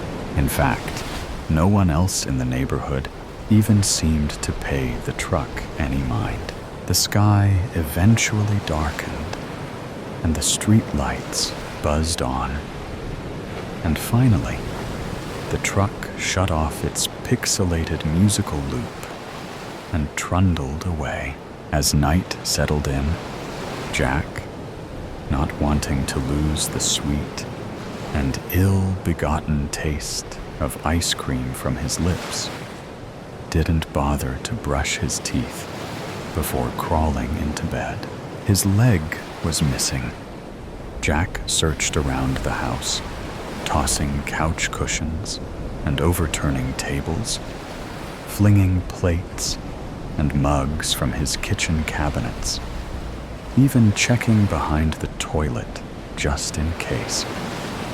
But no leg. He licked his lips, tasting the smooth vanilla cream from his earlier treat. Jack's brain fought to make a connection between the ice cream sandwich and his missing leg, but the thoughts were foggy and nebulous. The opening notes of La Cucaracha floated into the room. Jack launched upward, sweat pouring from his face as he shook off the nightmare. He tasted the residue of the ice cream on his lips, then flung the clammy sheets off his body to make sure his leg was, in fact, still there. La Cucaracha played in the distance, just audible through his open window. At first, Jack was able to dismiss the music as a memory echo from earlier. But the music grew louder. He lurched out of bed and towards the window, stopping to wrap his robe around himself so the neighbors wouldn't get a peek at his genitals if they happened to be awake, and also looking directly at his house. The familiar yellow panel truck was slowly turning onto his street, music playing at a volume just loud enough for him to hear clearly, but still retain a dreamlike quality. Jack had the strangest feeling. The headlights were aimed directly at him as the truck crept towards his house, an inching pace that was almost sinister. It was far too dark to see if a driver was present this time, but Jack assumed there was one. Jack shut the window, muting the noise just a touch, and tried to get back to sleep. The song slithered into his ears and brain, worming around and preventing him from falling back to sleep. He promised himself that he would give the driver a stern talking to in the morning if the truck were still parked outside his house. As the sun started to peak over the horizon, the music finally died down, and Jack stood in the window, watching the panel truck slowly crawl down the street. He hadn't bothered to grab his robe this time, but the fog of sleeplessness had settled over his brain. More than 1 cup of bitter, black coffee was necessary to get him ready for the ride to work. Slower reactions would make the commute more dangerous, he thought, snapping on his bike helmet. He cursed his revoked driver's license, unsteadily mounted the bike, and started pedaling. At each red light, Jack took a generous swig out of his travel mug, and by the time he sat down at his desk, he was wired. The sheer amount of coffee he drank that morning had agitated Jack's stomach, so he was looking forward to having solid food by the time noon rolled around. A little something to absorb all that coffee. He walked to his favorite sandwich shop, a tiny hole in the wall, a block or so down from his office. It was a checkered tablecloth affair, plus an easily accessible tip jar and an oblivious cashier, so he almost always broke even. The welcome bell chimed merrily as Jack opened the door, but the chimes didn't stop when the door closed. He paused, listening, then realized the notes formed a song. La cucaracha increased in volume, steadily, and Jack was too busy frowning at the noise to notice when the hostess greeted him. Sorry. Table for one, he told her, and she walked him to a booth by the window. Jack started to sit, but realized he could see the bright yellow panel truck pull awkwardly into the parallel parking spot directly in front of the diner. He sprang back, an odd fear clawing at his chest. Maybe a different table, he said. The hostess shrugged and pointed him to a table near the kitchen. Jack slumped down in a chair that still let him see out the window. The menu, still as maddeningly crooked as before, was fully visible from this vantage point. And Jack noted that though the sales window was open, no one was manning the counter. So Jack couldn't shake the feeling of being watched as he ordered his lunch, chewed, drank, wiped his mouth with his flimsy paper napkin, paid at the counter, helped himself to the tip jar, and walked out the door. Every move soundtracked by the tinny tunes pumping out of the truck's speaker. No one had approached the counter to buy an ice cream the entire lunch hour. His muscles relaxed as he walked back to his building. The more the music faded with distance, the better he felt. He hadn't even noticed he was so tense. Jack rolled his neck around, rotated his shoulders, and was just about to reach the automatic doors to his office when he heard it again. The 8-bit notes of La Cucaracha increased in volume behind him, and he swung around, fists raised and heart beating rapidly. His boss, who had been walking up immediately behind him, backed up. "Whoa! Whoa! Jack!" Treating Jack like a panicked horse had, presumably, his boss's desired effect. And Jack put his fists down. "What's got you all spooked? Bad sandwich?" His boss chuckled and then breezed past Jack into the office. Still on the sidewalk, Jack caught a flash of yellow down the block. He didn't wait to see the truck this time and rushed inside. Jack was waiting, rather impatiently, to cross the street on his way home when a shiver ran up his spine. He looked over his shoulder, and his stomach seized. The yellow ice cream truck was also in line at the stoplight, just 3 car lengths away. It wasn't playing the music, but Jack thought he could hear it all the same. Jack wasn't completely sure that the truck was following him, specifically as he cycled through the neighborhood. But with each turn, he became more and more convinced. The truck kept a slow speed and stayed a modest distance behind his bike, far lower than the posted speed limit. He stopped at the cluster mailbox at the top of his street, mostly to check the mail, but also to see if the ice cream truck would keep driving. The truck slowed to a halt a few yards from the mailboxes. the staccato sounds still aggressively worming its way into Jack's brain.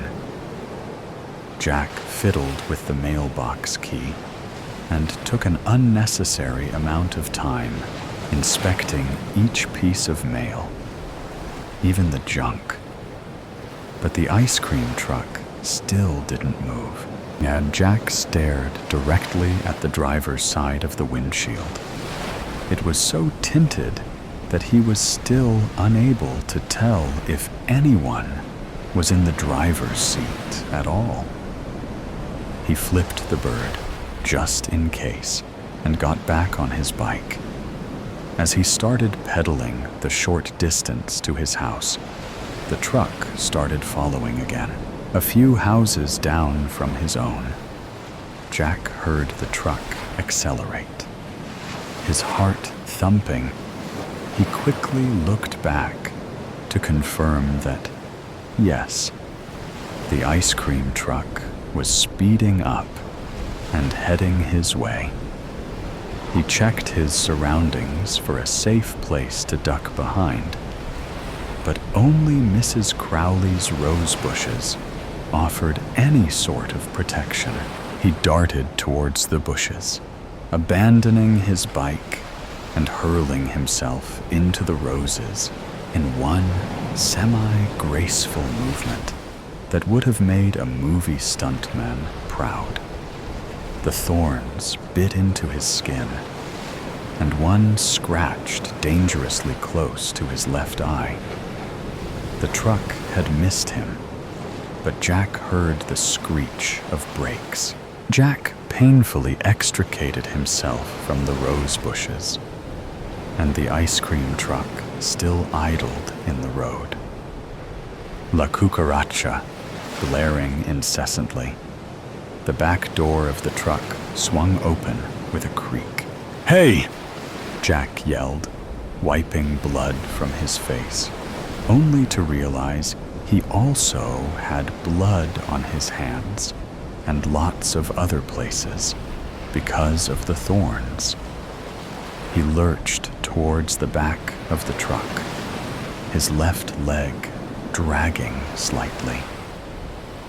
It would be bruised in the morning, he thought. "Hey, I'm talking to you, asshole!" Jack rounded the back of the truck and leaned on the open door. No one was inside.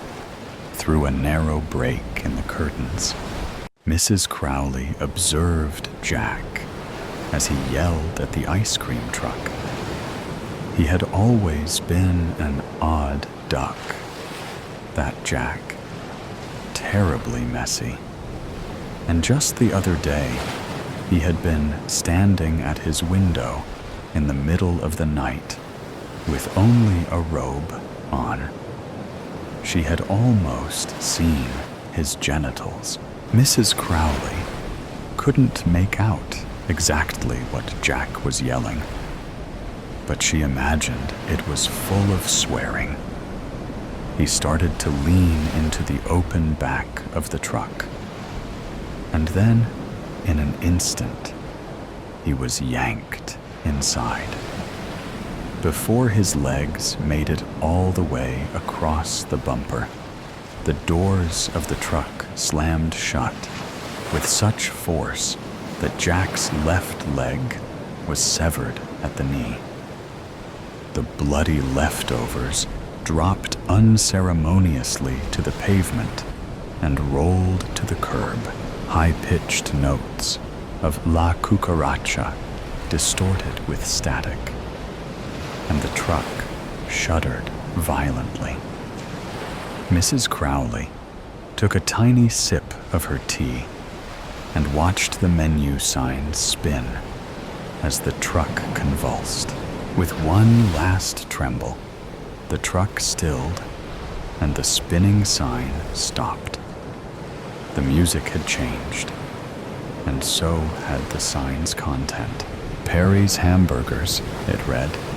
Still crooked, the truck slowly crept down the street, and she pinched her curtains shut. Cornflower blues. It always came at night. That night was no different in that respect. I had heard it lumbering around outside as the sun disappeared from the sky, the sound of scraping metal as it circled the house. I had always fought the urge to look directly at it, instead only catching glimpses of it in the shadows. If I focused, I could shuffle it to the back of my mind like a deck of cards. But those lonely hours, when night approached and my mind was no longer engaged by work or meaningless check-ins with the few friends I managed to keep, were the hardest.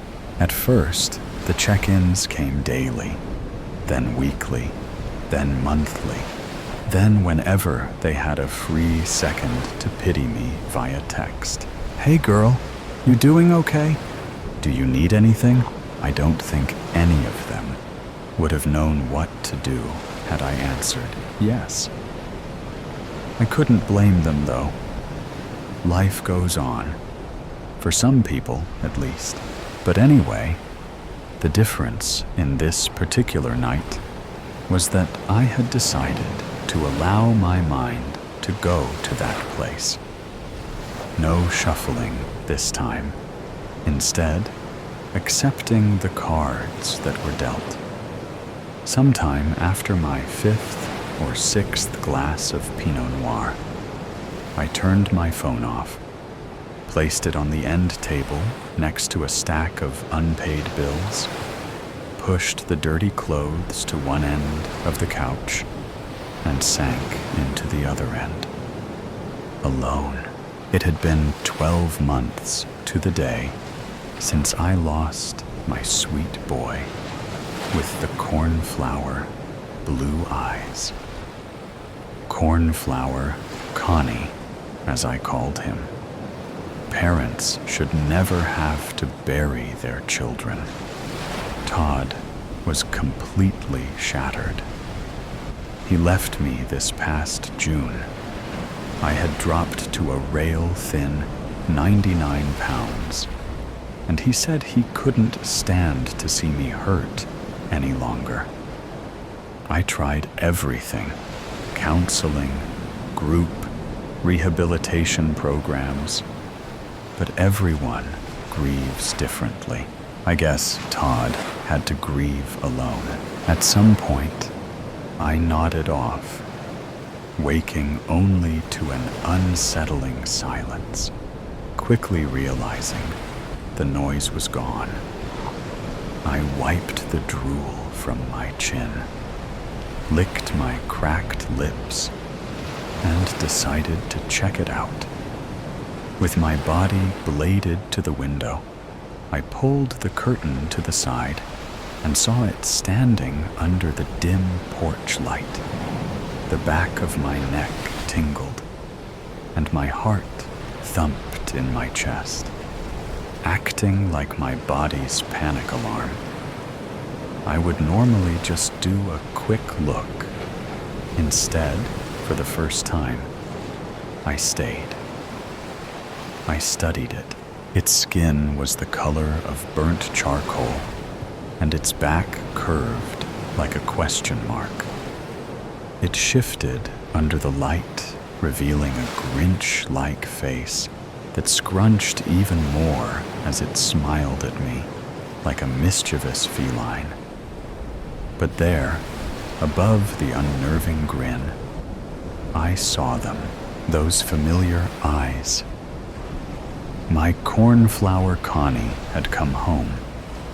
All I had to do was focus on those eyes. "Don't you want to be with me again, Mommy? Let me in, and you can hold me again, just like you used to." What was I supposed to do?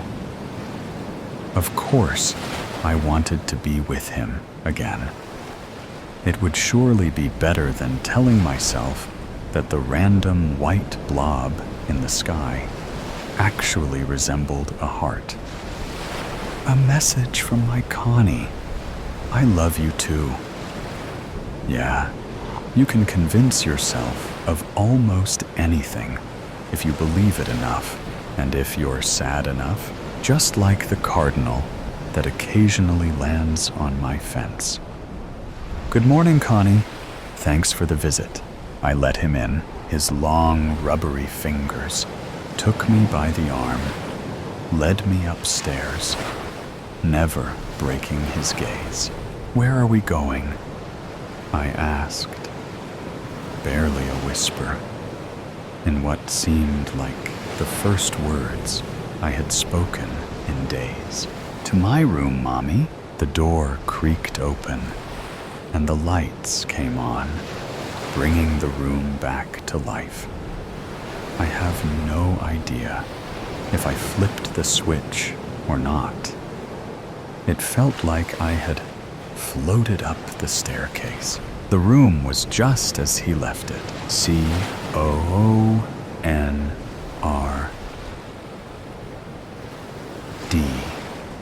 Colorfully stenciled on the blue wall above his big boy twin bed. Teenage Mutant Ninja Turtle sheets and comforter still ruffled from that night a little over a year ago when he stumbled into our room just before midnight. Mommy, my chest feels weird, he moaned. After a 104.1 fever, we rushed him to the hospital. My cornflower Connie would never come home again. His fingers rolled up my sleeve and led me to the bed.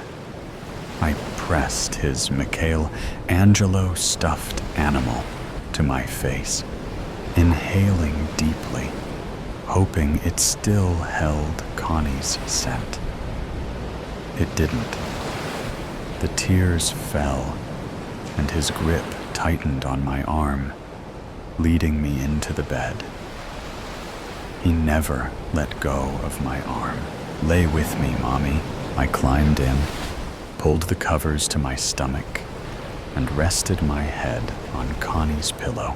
I miss you so much, baby, I yelled through tears, pounding my one free fist on the mattress. I'm here if you keep looking in my eyes. Just then, his eyes flickered, and it, as if I was watching a projection screen.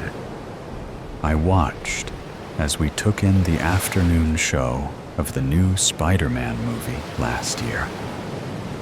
Connie's lap littered with buttery popcorn that missed his mouth, his icy stained lips framing his checkered smile. A flicker, a summer afternoon drive around the neighborhood, blasting random 90s songs. He loved the songs that I grew up on. We would do our absolute worst to sing along. Keep looking at my eyes, Mommy. Just a little bit more, until you can hold me again. His grip tightened some more. Another flicker, a lazy Sunday.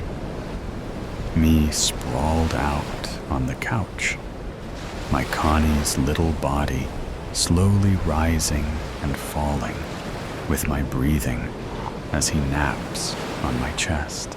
Another second, and I'm yours again. How could I say no?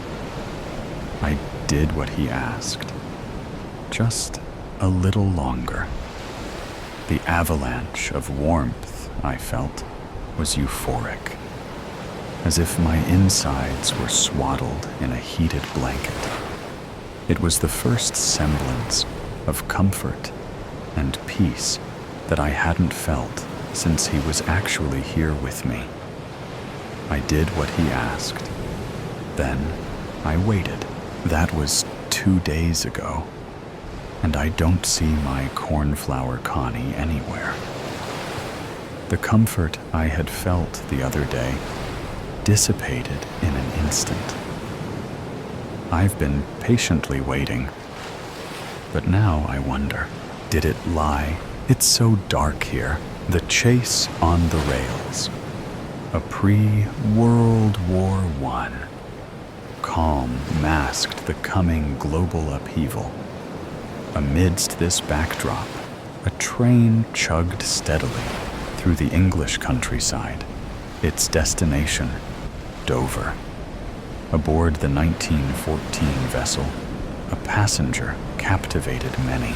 The air was thick with a mix of excitement and unease as the train thundered down the tracks, its rhythmic chugging creating a comforting backdrop to the day's unfolding drama.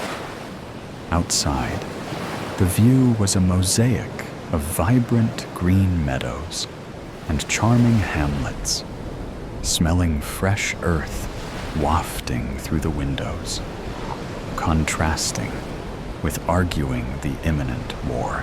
Inside the train carriage, the passenger in question sat quietly, their demeanor calm, yet enigmatic. Dressed in a sharp suit and hat, they exuded an air of mystery that drew curious glances from their fellow travelers. The train's rhythmic motion seemed to lull the other passengers into a sense of security.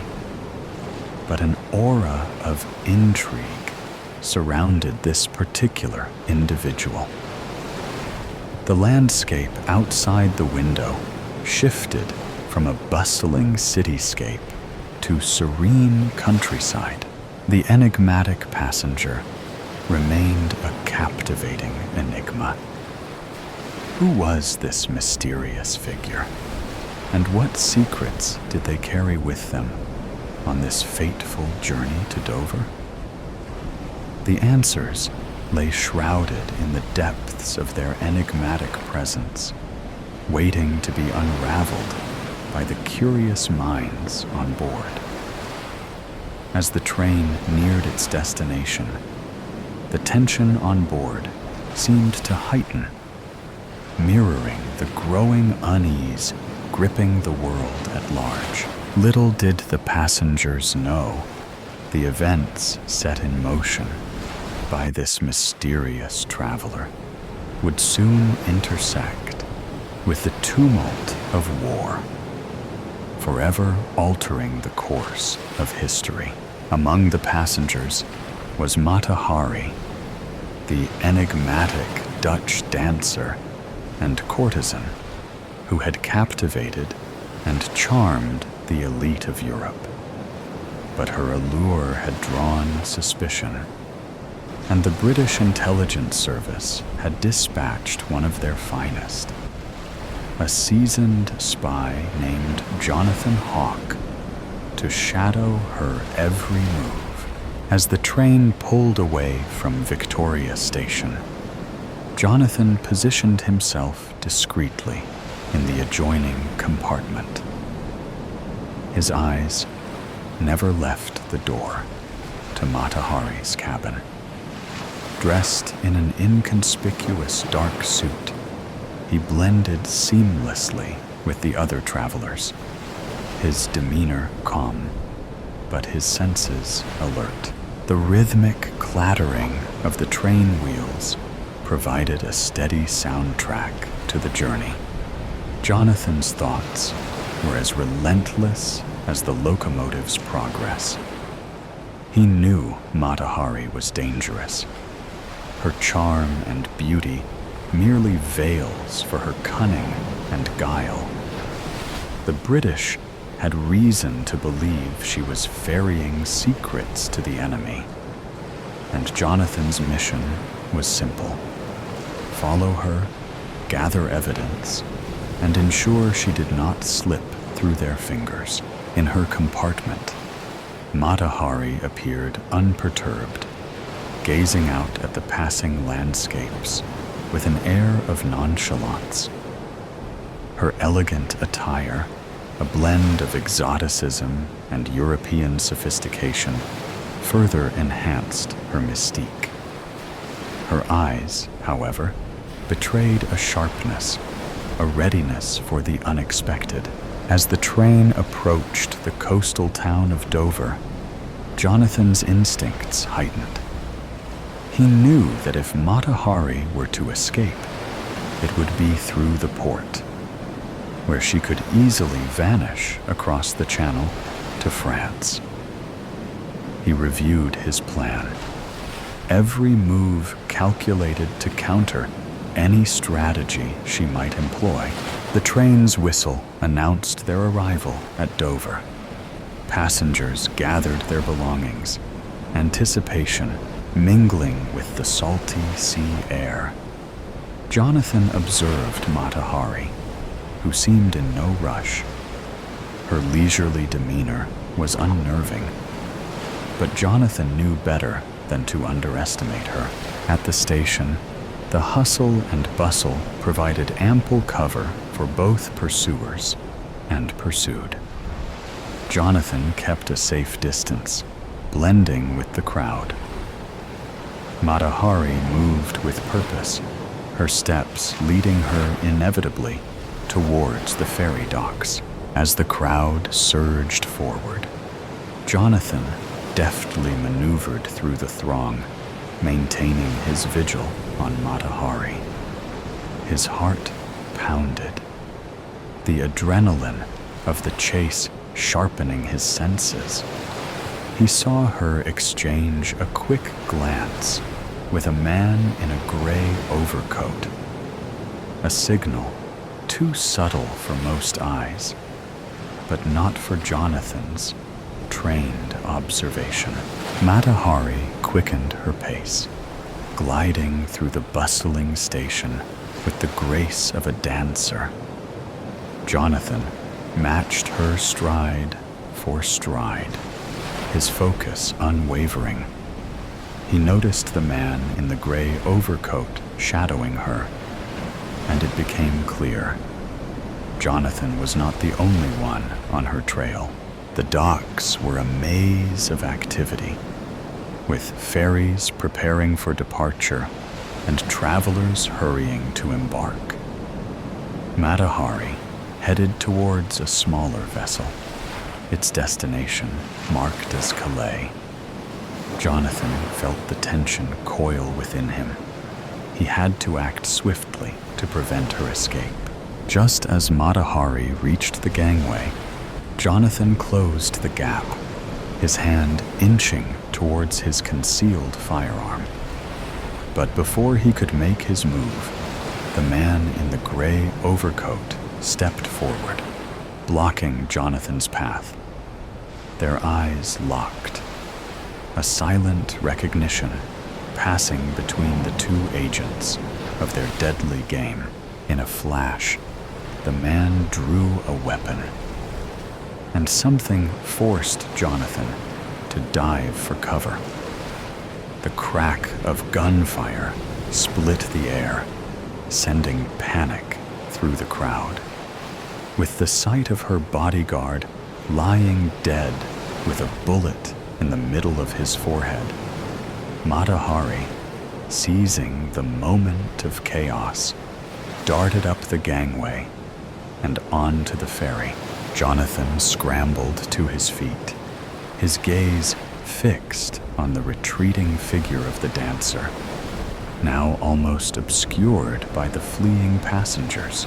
Desperate, Jonathan sprinted towards the ferry, but it was too late. The vessel pulled away from the dock, the gap between the ship and the quay widening with every second. He watched as Mata Hari stood at the railing, a faint, knowing smile playing on her lips. The sound of the ship's horn echoed through the harbor, signaling its departure. Jonathan's heart sank as he realized he had missed his chance to reach Mata Hari. The image of her standing there, so close yet out of reach, haunted him as the ferry disappeared into the horizon. Despair washed over him as he stood alone on the empty dock, the cold wind cutting through his coat and sending shivers down his spine. The sound of seagulls echoed in the distance, a stark reminder of the solitude that enveloped him. His heart ached with the weight of uncertainty, wondering if this missed connection would be his biggest regret.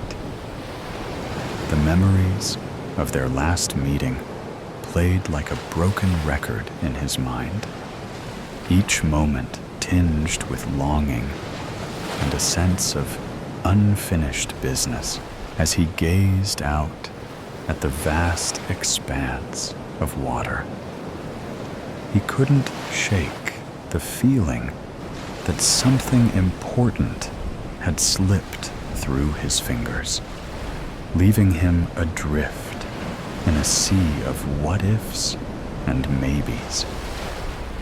The setting sun cast a golden hue over the horizon, painting a bittersweet picture of what could have been. The black of 3 a.m. My favorite time of the day is 3 a.m. Why, you might ask? Well, the answer is quite simple, but the answer is quite complicated. You'll understand in time. All we have is time, especially at 3 a.m. 3 a.m. is for the people, a heaven and a hell that works hand in hand. Most are sleeping by 3 a.m., the normal practice. That's not the true 3 a.m., though, not in the slightest. 3 a.m. is uneasy breathing as you wake from a nightmare, alert and ready for danger, before you realize it cannot cross the plains into reality. It existed, but the silence that 3 a.m. offers you reminds you it is no longer real. It was real, but it's gone. Maybe it'll be back, but not now. Not at 3 a.m. However, for some, it's far too real, far too close, and it's right there. 3 a.m. is there to support them, though, the black filled with cloud from the moon. It makes the lights we use seem so bright, makes every step seem too loud. Yet, it is perfect. 3 a.m. is technology-lit rooms. It's for the gamer who has yet to quit their endeavors, with softly pressed keys and hushed voices. It's for those who the 3 a.m. favors, letting the time wash by as they hope for sleep, reprieve, something. It rarely comes. They hate the 3 a.m. 3 a.m. is for bright white lights of shops that seem amiss in the black of night. The people inside always vary, but not all of them want to be there. Not all of them like that side of 3 a.m. It's filled with soft chatter, or more often, no chatter.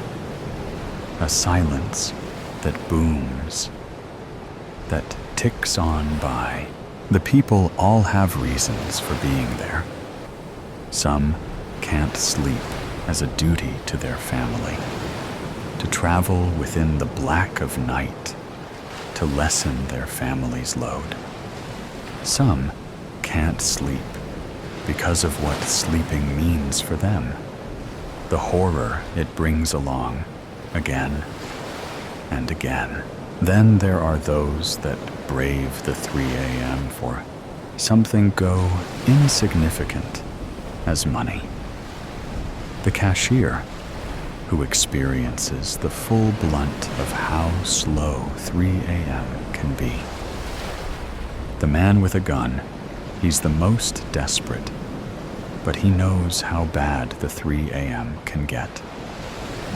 The officers, tired, exhausted, but they have a job to do. 3 a.m. is terrifying. It's black, black, black. It's lonely. It's scary. There are things that happen at 3 a.m. in back alleys and bar bathrooms. 3 a.m. teaches you just how horrible the world is, how unmerciful it is.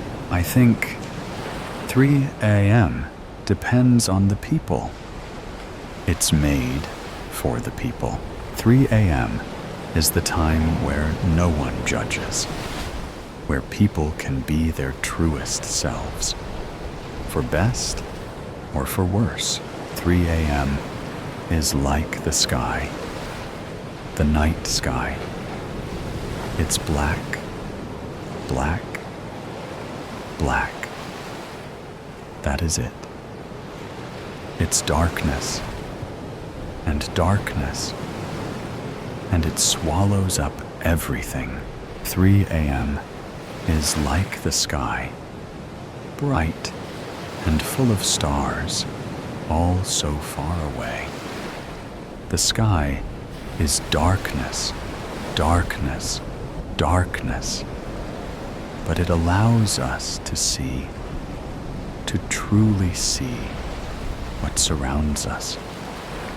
It shows us the stars from so far away, burning and burning away, until you realize that we can only see what the stars once were, a bright light before it burns out.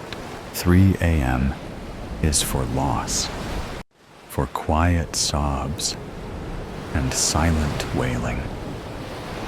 It's for time to stop, to let reality hit you head on.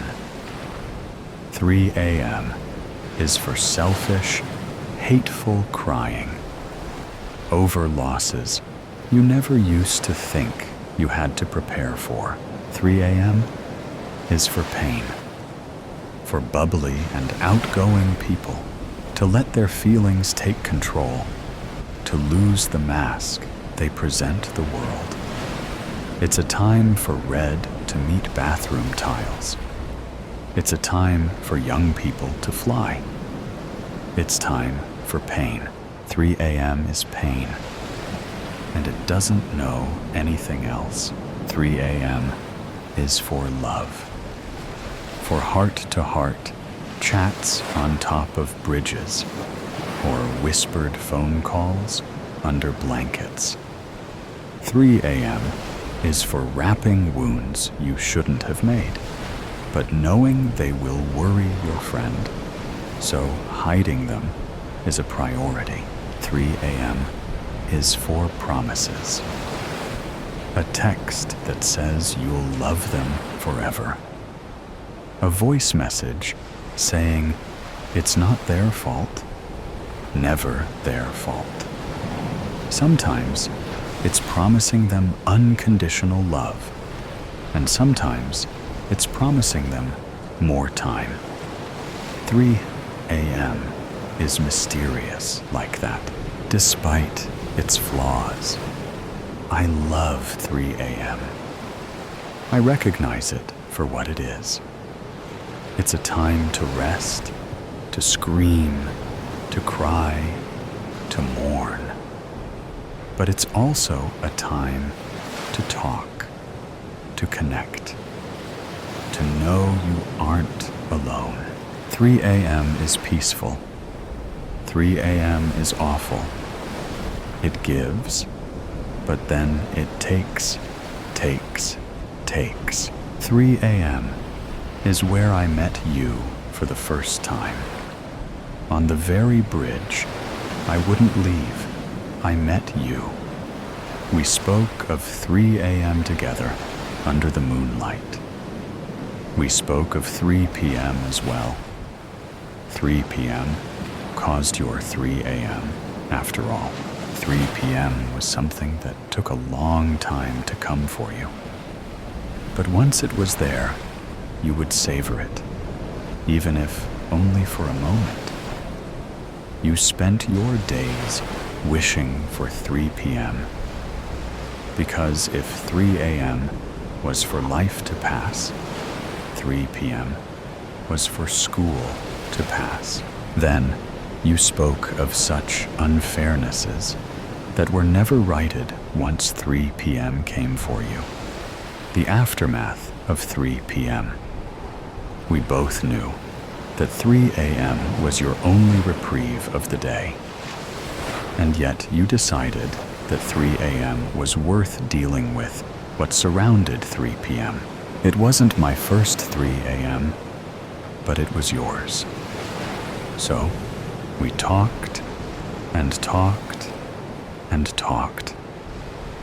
I managed to stop your plans. Each night you came, and each night I stopped you. Each night I could stop you. Your 3 p.m. never got any better. I knew that. I knew that. I knew that. Your 3 a.m.s got so regular. We got so regular. Then we got better. Or did we? Was I just imagining that? I saw you smile more.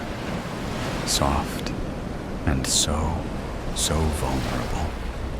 You gave me your soul, whispered every secret. And yet, you were my sister, my little baby sister. Not by blood, not by name, but by 3 a.m. whispers. You were blood in ways that mattered. Shared blood-splattering pavements and matching bruises from after our 3 p.m. You were my 3 a.m. You made my 3 p.m. bearable, and I returned the favor as much as I could. Little sister, you were so little. We were far too young. I broke our promise. First, it was selfish, foolish, and absolutely monstrous of me. You weren't there. You didn't need our 3 a.m. I slipped. I'm sorry. So sorry. I knew there would be consequences. When you came to our spot on the abandoned bridge, the next 3 a.m., oh, I tried to hug you, tight as you wailed, pulling you into a cold embrace. It was no use, though, no matter how tight I held you, no matter how much I loved you. I failed you, my dear little sister. You were the only person to find my body, and I, yours. The Portrait of Silence. Clara was 35 when she inherited the crumbling countryside estate of Château des Ombres, a legacy from a great aunt she barely remembered. The news arrived like an omen, slicing through the fog of her post-heartbreak haze, offering an escape from the echoes of a life she no longer wished to inhabit. The estate was a relic of another time, its walls cloaked in dust and draped with faded, peeling wallpapers. But amid the fading grandeur, one thing stood out. A painting in the dining room, unnervingly lifelike, depicting a woman in 17th century attire. A A woman who looked eerily like Clara herself. Dark eyes, too knowing.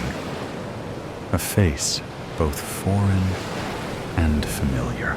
She reached out without thinking, tracing her fingers over the delicate oil strokes. A chill seeped into her skin. She had never been the type to have doppelgangers or be mistaken for someone else. Yet, as she stared at the unsettling realism of the portrait, she wondered, was her face simply ordinary or disturbingly unique?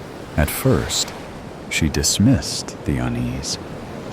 She attributed the odd sensations, the dizziness, the light-headed drift she felt in the dining room, to exhaustion or stress. The house was ancient, creaking with history, and her rational mind clung to explanations. But as weeks passed, the feeling intensified. The air in that room thickened.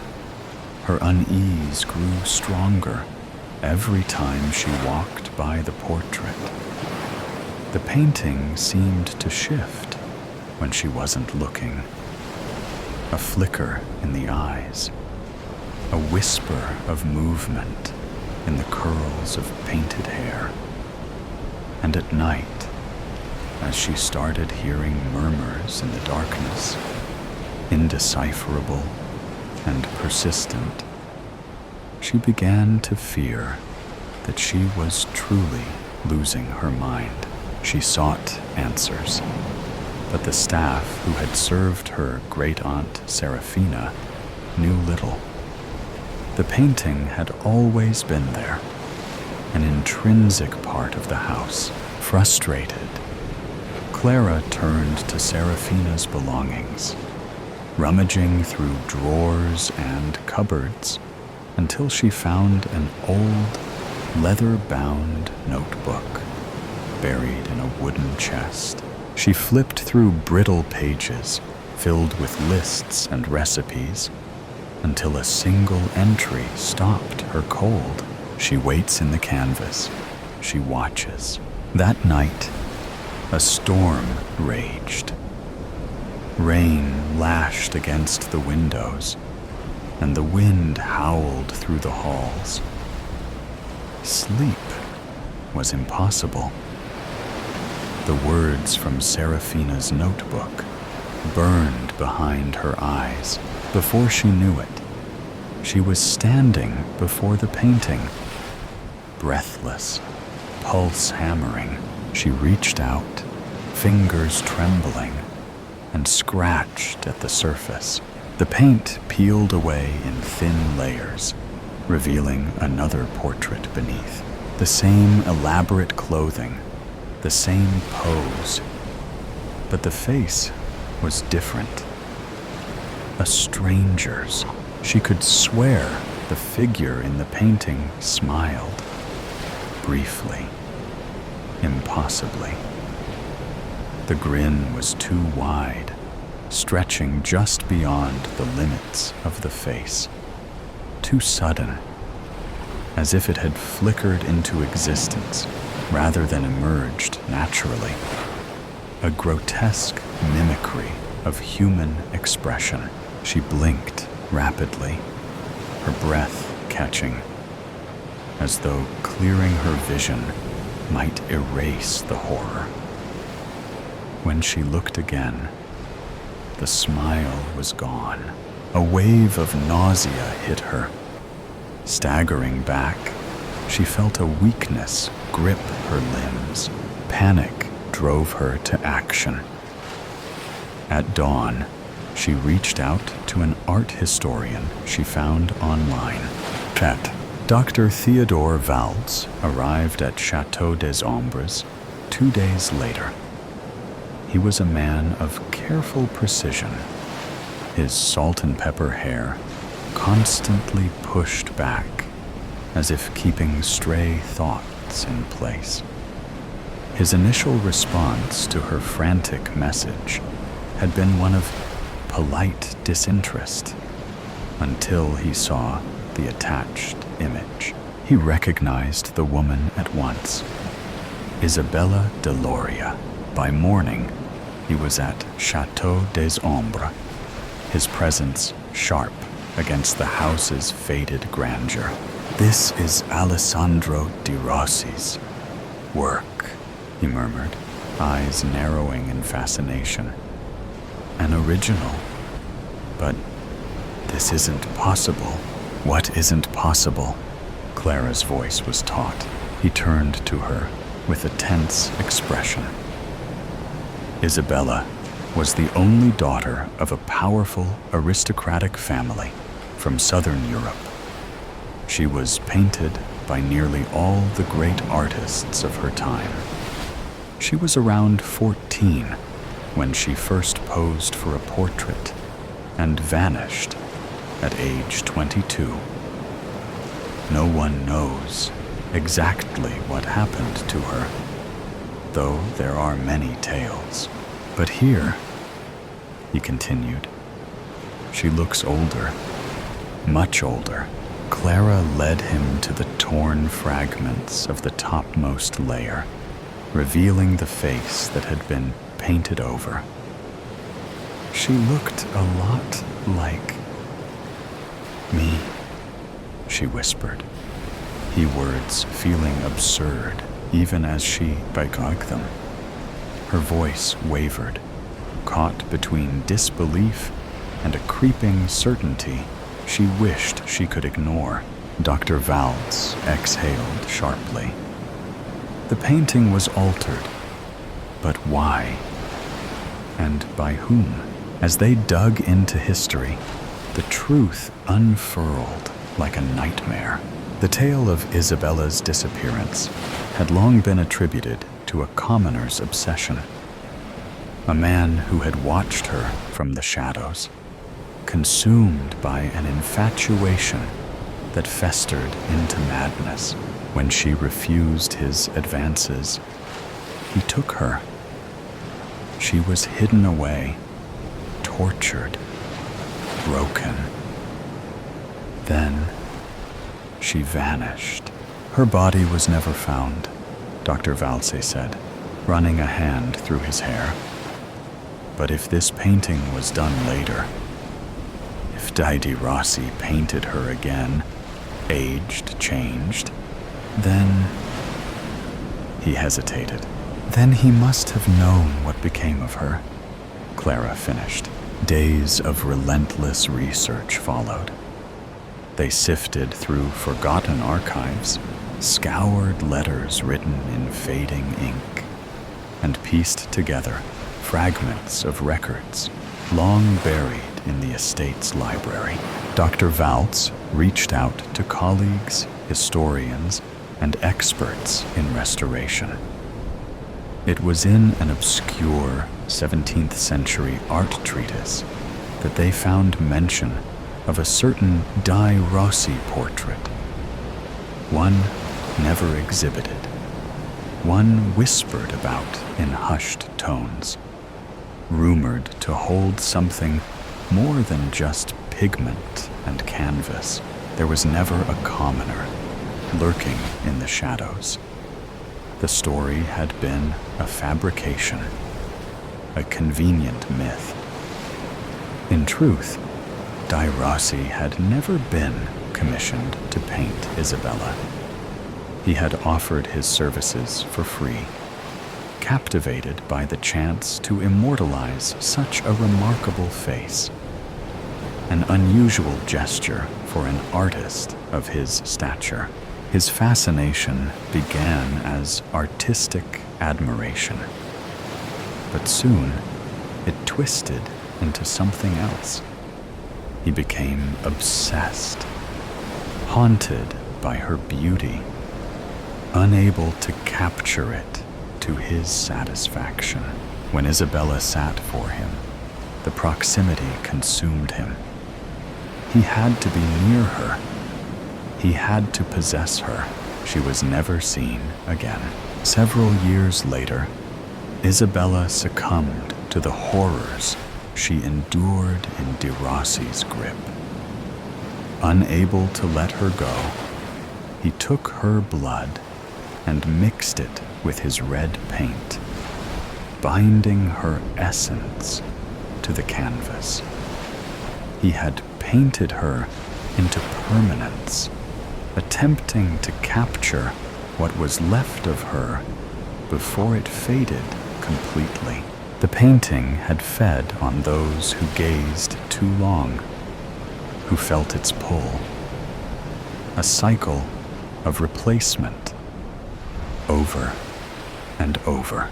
Clara felt the truth settle deep in her bones. Dr. Valls turned to her, something dark flickering in his gaze. We must destroy it. They worked beneath the shroud of midnight, the flickering firelight casting restless shadows against the walls. The painting resisted, its surface trembling, as if something within fought desperately to hold on. Flames licked at the edges, hesitating, as if repelled. Then, with a sudden burst, the fire consumed the canvas, curling the centuries-old paint into ash. A wave of energy rippled through the room, dense, suffocating. And then, a scream, high, raw, inhuman, tore through the air, reverberating through the walls before fading into an eerie silence.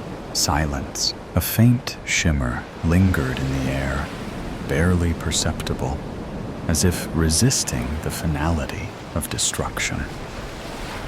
For a fleeting moment, Clara thought she saw the embers pulse. Not with fire, but with something else she couldn't explain.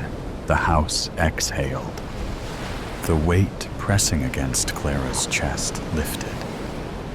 When the last ember died, only ash remained. Chad, Leah and Dave arrived early at Chateau des Ombres, barely containing their excitement at finally purchasing their dream home. By the time the real estate agent arrived and began unlocking the heavy front doors, they had already taken in the surrounding land, giddy with possibility. They had heard about the disappearance of the previous owner, a woman named Clara. The house had been unoccupied since. Eagerly, they explored the dim hallways, the grand staircase, the candlelit chandeliers. Then, in the dining room, they stopped. There, above the fireplace, hung an old portrait. A woman in 17th century attire, hands folded neatly in her lap. Her eyes were dark and deep, her expression impossibly lifelike. Leah frowned, tilting her head. Something about the portrait unsettled her. Not fear, but familiarity. A strange tug in her gut. A whisper of recognition just beyond reach.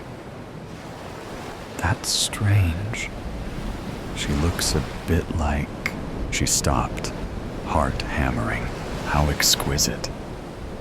The woman in the painting did look a lot like Leah, they both agreed, and for the briefest moment, she swore she saw the lips part, forming a sudden, unnatural smile. Behind them, the door clicked shut. Wing woman. God, I hate flying. I look out the window of the 747, so foolishly boarded in my rush to get cross-country as quickly as possible.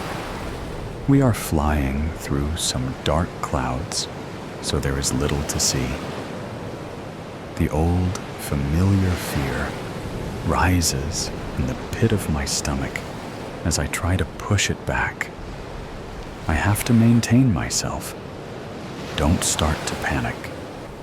Nothing's going to happen.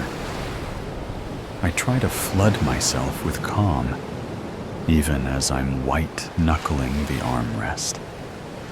The 4 Jack Daniels I had before the flight aren't working. The plane is shaking a little bit. I get it. I am a nervous flyer myself. The stranger next to me smiles reassuringly, but her voice doesn't sound nervous at all. I never liked it and avoid it whenever I can. Cars or buses are safer. She chuckles. You do know that's not what they say. Who says? The experts, of course. You can't trust them. What makes them experts anyway? My face feels raw and flushed. Am I turning red? Well, they say flying is much safer than driving. Thousands dead every year from cars, but no fatal plane crashes in the United States for several years now. She's trying to calm me, but I've heard it all before. Don't believe a word. I know. I've heard all of that. But it just takes one plane to crash, and over 100 dead, just like that. What if it's this plane? I can feel it shaking. Is my voice trembling? I don't want her to notice and think I'm a coward. Hell, I am afraid. It's embarrassing for her to see it. Her face shows concern. Or is it contempt? I'm not sure. She's middle-aged, but still in good shape. And pretty. It's all right. Don't worry. Planes do all kinds of different things in flight. A little shaking is perfectly normal. I fly quite a bit, and no, you must think me a real loser for being so frightened, and you're so calm. Oh, I'm not calm, just a good actress. She teases. What's your name? Charles? But my friends call me Charlie. Well, Charlie, I'm Rachel. But my friends call me Rachel. She smiles and extends a slender hand because my hand is sweaty and a little shaky. I hesitate momentarily to return her handshake, but overcome my reluctance. She doesn't seem to notice or care about the condition of my hand. Where are you headed? I ask. To Dallas. I have a job in marketing, so I do a fair amount of traveling, but I still understand the nervousness. Never feel quite calm till the plane touches down and stops moving. I can't tell you are nervous at all. Like I said, Charlie, I'm good at acting the part of a calm, cool, and in-control flyer. Perfected the part, you might say. How about you? Where are you headed? Family crisis. My mom is in bad shape, and I have to head to a small town about 100 miles outside of Dallas and get there quickly. Otherwise, I'd never be on this death trap. I smile, trying to make a little joke of my fear. Sorry to hear that, Charlie. I hope she gets well soon. So do I. But the doctors say the odds are against her. So this might be my last visit. I have to tell myself that as long as there is life, there's hope. God, I'm sorry. I lost my father about a year ago. It's horrible to go through. Our conversation is interrupted by a few particularly bigger bumps than the previous ones. After the shaking stops, her demeanor seems to change, and she sounds a little different when she resumes talking. Charlie, I feel bad for you. Not only are you having to deal with your mom's illness, but then you have to brave this shaky flight. I thought you said a little shaking was normal. Well, a little shaking at times is normal. She gets a little closer to me and lowers her voice a bit. However, to be truthful, this flight is a little more bouncy than usual. But I'm still not that concerned yet. What happened to projecting the fearless businesswoman? My fear level is rising again. Sorry. I guess I just feel more comfortable with you. I usually sit next to people who are totally fearless. They will hide stoically through the bumpiest of flights, showing no emotion, while I am churning inside, but still projecting my calm exterior. But with you, I can be real. It's liberating. Her slightly moist hand finds mine and squeezes it slightly. It's comforting to have a fellow passenger reveal her inner anxiety to me. We are companions in fear, friends of anxiety. Don't worry. It's nice to know I'm not the only one. Sometimes I feel that I can't even talk about it without people giving me all the statistics about how safe flying is and how foolish my concerns. I smile at her. Our inside joke. She softly laughs. You got me, Charlie. I was overcompensating, I guess. What can I say? Hope you don't think I am a pure hypocrite. Hypocrite? Heaven forbid. Just a good actress. Oh my, Charlie. Flattery will get you everywhere. She bravely says, but her hand pressure gives her away. More ups and downs, and more bumping now. Worse than anything before it.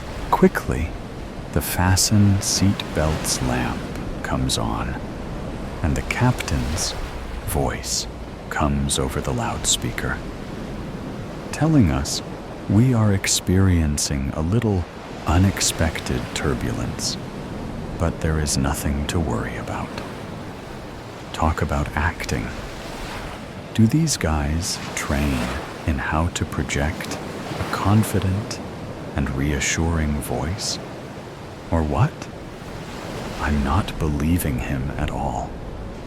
There's got to be something wrong.